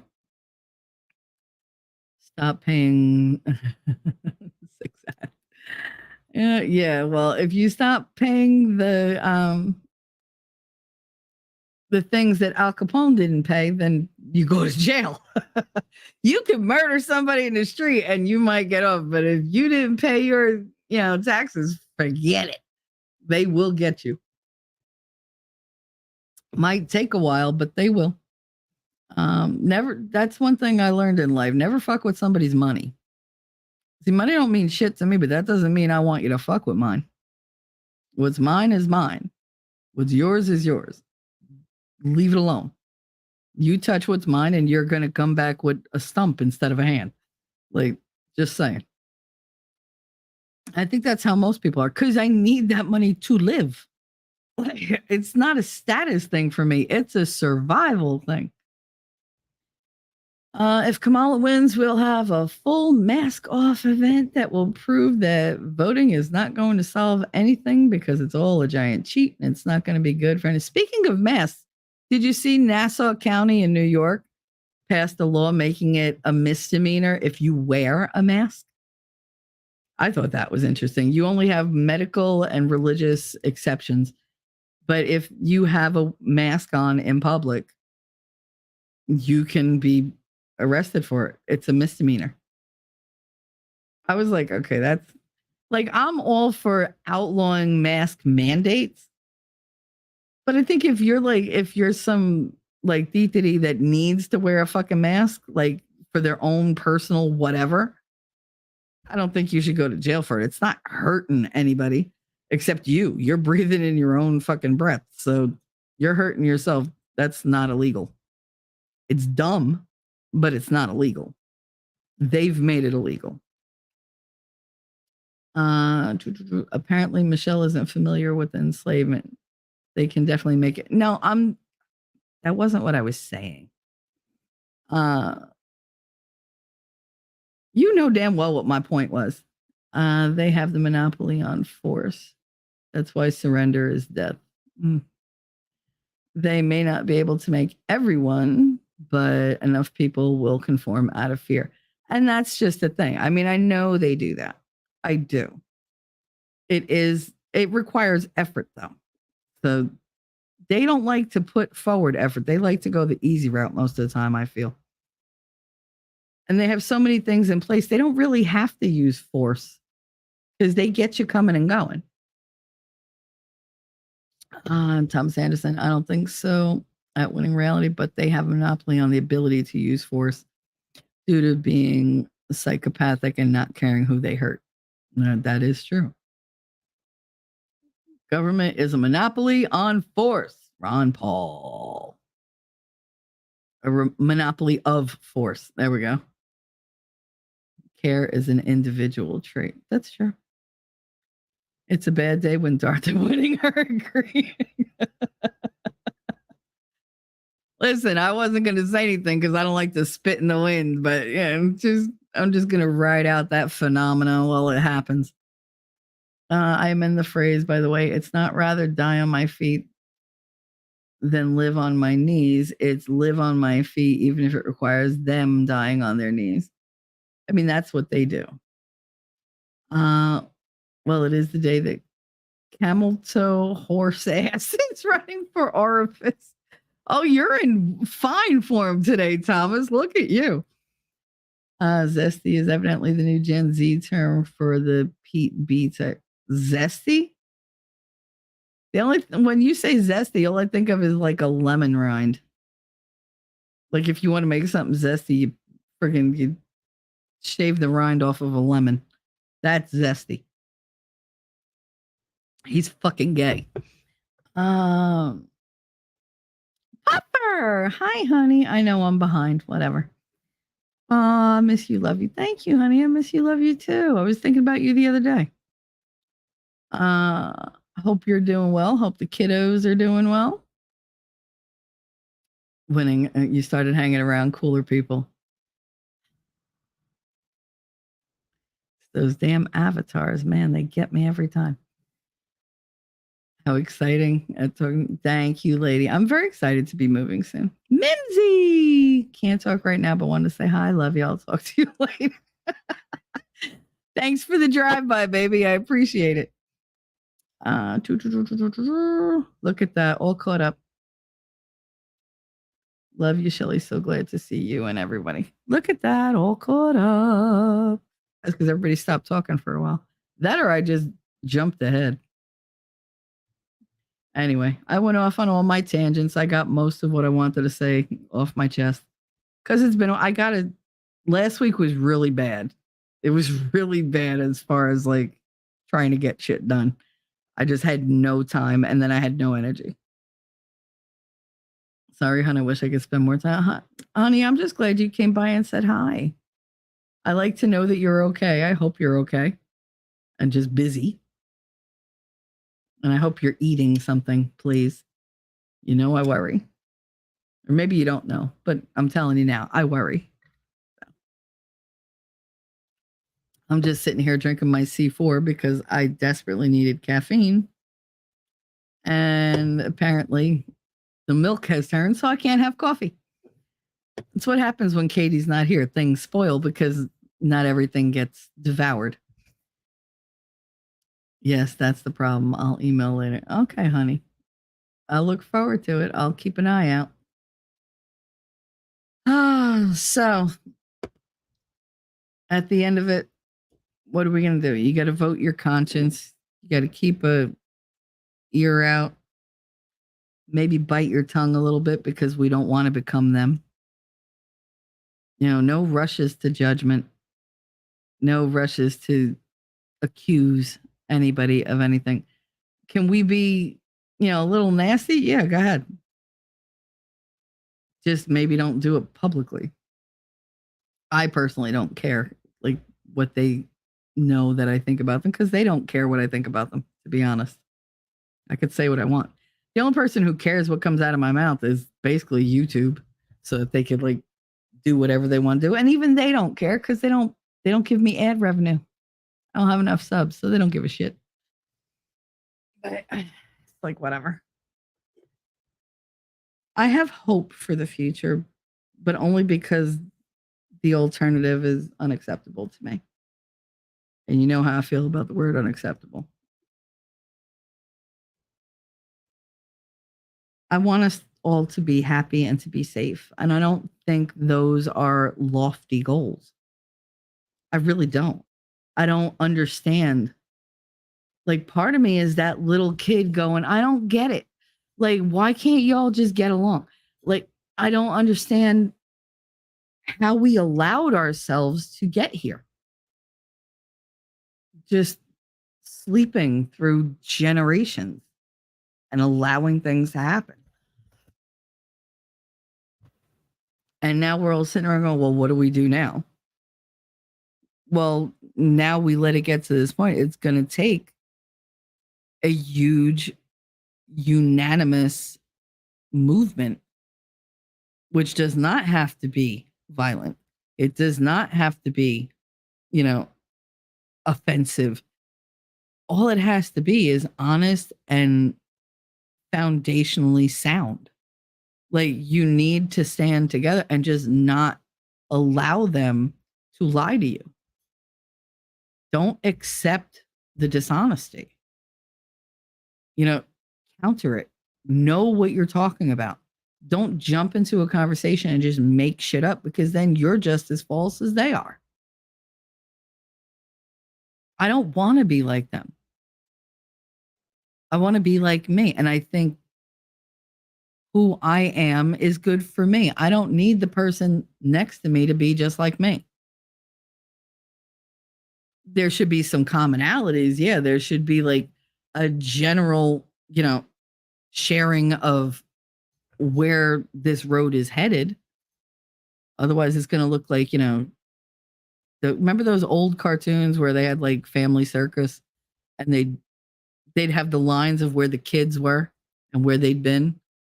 And it's like for the kid to go from the couch in the living room to the cookie jar in the kitchen, it's about 12 straight feet of a walk. And he went like 9,000 miles throughout like tree houses in the neighborhood and through somebody's pool and everything else before he got the cookie jar. That's how I feel like we're going to look. That's how we look now. You can't make any sense of it. Nothing makes sense. And that's all I want. I just want a world where things kind of make sense. Where common sense is not just valuable, it's common. I mean, that's the whole point of it. Common sense is probably the most uncommon thing on the planet right now. And I want to go back. We can't recreate the past. We just have to make a future that is way better than where we're standing now. I want my kids to have a good life. I don't want them to have an easy life. I don't want them to have a lazy life. I don't want them to have an isolated, lonely life. I want them to have fun, and I want them to laugh, and I want them to love, and I want them to learn. I just want them to be decent, kind, caring human beings. I want their lives to matter. I don't feel like when I go, yeah, people will remember me for a little while, but in the grand scheme of things, I didn't make that much of an impact, for good or for bad, in this life. Maybe some of my kindergarten kids will remember me when they're older, or they'll remember the things I taught them. That's what I hope for. That's the most impact I can hope to have. Hopefully my kids will be good for the future, even if they're just, in a microcosm kind of way. But I don't want the degeneration of the next generation, Like, I don't want the Roman vomitariums and all that. Like, that shouldn't be a thing.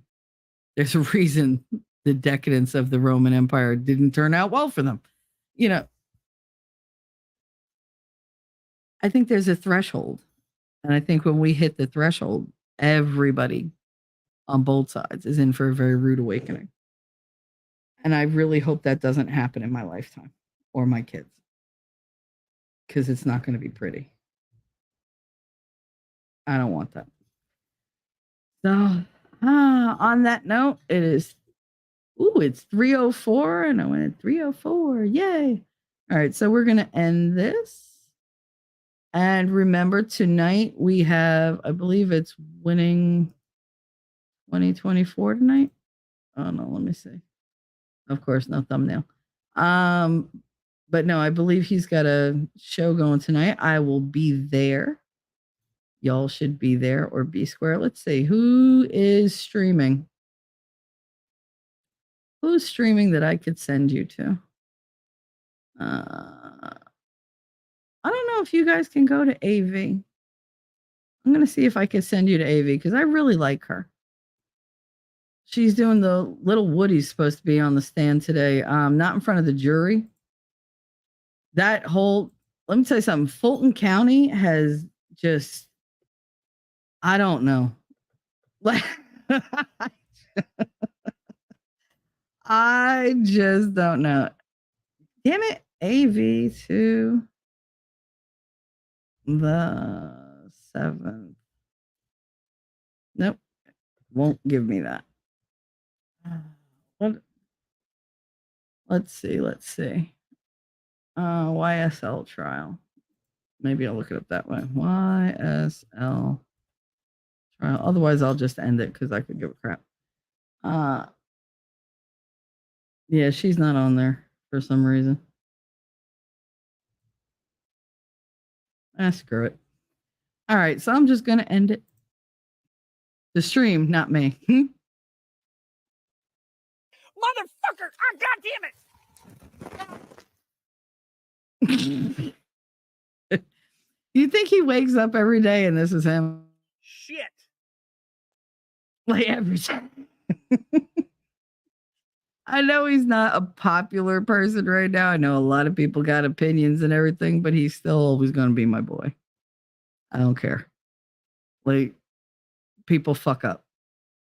Whether he fucked up or not, he still changed my life. And I can't take that away from him. I really can't. People mess up. I've been there. Not quite like that, but I've never been like, a whole thing. Breaking news, Trump will be doing an interview with Elon Musk on Monday night. That's going to be awesome. Trump posted it in Truth Social. Thank you, Lass. I can't wait. I wonder if he's going to bring up the Tesla that he just got with his picture on it. With his fight picture on it. Did anybody see that Cybertruck? I don't like those Cybertrucks, but that looked hot. Like, it looked really good. And of course, as soon as he gets in, he starts messing with the music. It was hilarious. That's the kind of stuff he should do. Just keep doing that with people. Like, don't even bother to have like the big freaking rallies right now. Let her go out and make an idiot of herself. Just let people come to Mar-a-Lago and just have person-to-person interviews. And just show the world like what you really are like. Instead of, what they want to see. Show them who you really are. Show them the softer side of Trump. Because he really is a very personable person. It's just he gets up there and when he's all business, he's all business. And they don't like that. He's a hard businessman. That's what he's always been. His father taught him to be that way. Even his mother taught him to be that way. So why would you expect if you see a man who's here to do business, he's not going to be here like glad handed and hey, what's up? Want to have a beer? Like, no, it's not going to be fun Trump. It's going to be businessman Trump. That's what you signed up for when you decided to do business with him. But then other than that, there are other sides to the man. There's the family side. There's the friend side. There's the, like, hey, whatever, like, how you doing? There's the UFC side because he's completely different when he goes to those fights. He's a cut up when he goes there. But there's all these different sides to the man. So they only judge him based on what he says at the podium. And that, let's face it, what they say at the podium is what? 0.5% of basically what they're going to do the entire time. I'd worry more about the rest of like, is he well-rounded? Is he stable? Because that's something you're not seeing with the others. They are not stable. They are not well-rounded. Their home lives are shit shows. His, not so much. So, like, I think he needs to do more person-to-person interviews, like small like that. And I think that'll really, really do him a lot of, it'll have positive benefits. I'm having a hard time picking my words. Yeah, it was nice, and I don't like those. I hate those vehicles. I think they're ugly. Sorry, Elon. I think they're ugly. Like, dude, I don't like all the geometric, like, no, I don't like it. I don't like it. But it did look good with that wrap on it. I mean, that looked like it was a Trump tank. It's what that kind of reminded me of. But I did like, and he gave him a Rolex. I was like, damn. I mean, it was a little funny to give him a gold Rolex at Mar-a-Lago, which is like literally dripping in gold. So it's funny to me because it's like, here's a gold watch to match the decor. Like, okay. It's just funny. But I mean, I thought it was really sweet. And I've liked all the little interviews that he's done, like the one with Logan Paul. That was fantastic. And I don't like Logan Paul. It made me like him a little bit more because of how on the level it was and how friendly they were. And Logan Paul didn't even like fucking Trump. He didn't like him at all. And then he goes and does this and he's like, yeah, you're different. You're built different. So I'd like to see a lot more of those. And I think it would be good for the world to see that side of him, because it's either that or given to the bitch biting that the other side is doing. Let them go out, let them do all the bullshit talking, and just keep posting your platform and your policies and what you're going to do and who you are. Don't even worry about them. Breaking them down, let the people, we'll do that. Don't sully yourself. This is literally for Trump. Don't sully yourself into stooping to their level. We'll do that all by ourselves. That's fine. The gifts were too much. What do you buy one of the wealthiest men in the world? The only thing they really want, time, right? Absolutely, Winnie. Absolutely. The gifts were a little, I mean, I love the fact that he gave him a car with him on it, because that's that's hilarious. He should have given him a luxury golf cart with that wrapped around it. That would have been I think that would have went way better than a Tesla. Because I mean, the only thing Trump drives himself is the golf carts. So I mean, that would make sense. And you think he wouldn't go? Can imagine a whole golf cart wrapped in that whole thing with the American flag out the top, and he'd have speakers coming out the back so that Trump could play his music, and have the running LED lights on the bottom. So it's a real spectacle. I think he would drive that. I do. I honestly think he would absolutely 100% drive that, gleefully blasting his music out of the sub, the speakers or whatever. Have a big subwoofer, old school out the back, throwing off everybody's golf game. But yeah, I think the truck was a bit much. And like I said, the Rolex, the man is literally surrounded by gold, and you give him a gold watch.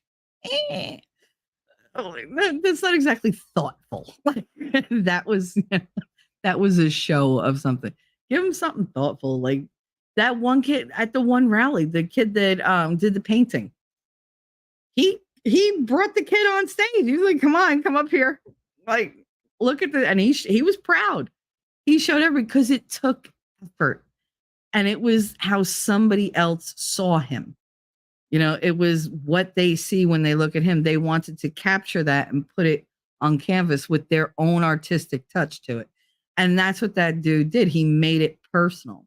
And I think that's why he showed it off so much, because he was so oh my God, look at this.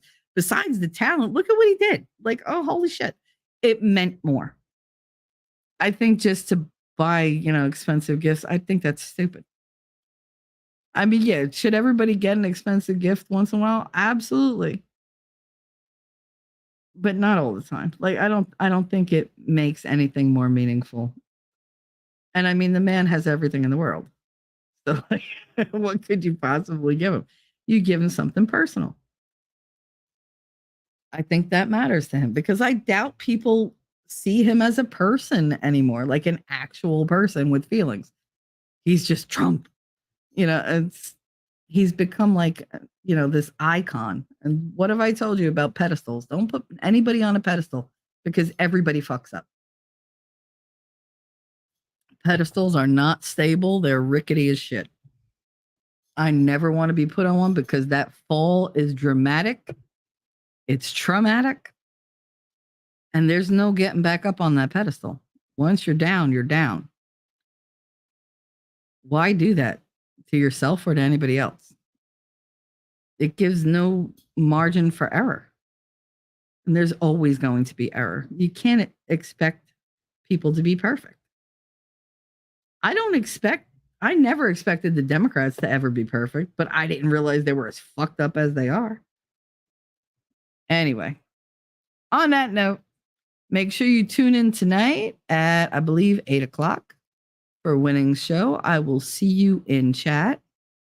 And until then, take care of yourselves, take care of each other, and try not to do something stupid. But I love you. See ya. Jersey girl, I know that you're a Jersey girl inside. 4 a.m. at a diner, stop singing, living on a And prayer. doggone it, people like me. I'm thinking maybe you're a Jersey girl with all those highlights in your hair. No other girl can move like you. We pump our fists damn right, it's true. And I don't care what they might say, they'll never get us anyway. So be my Jersey girl, and take a little ride with me tonight. And let's get dirty, girl. I know that you're a Jersey girl inside. The way you turn it up, turn me on, and then you take it off. Make it hot, make it loud. We'll wake the whole town. Jersey girl, I know that you're a Jersey girl inside. Who the fuck starts a conversation like that? I just sat down. Be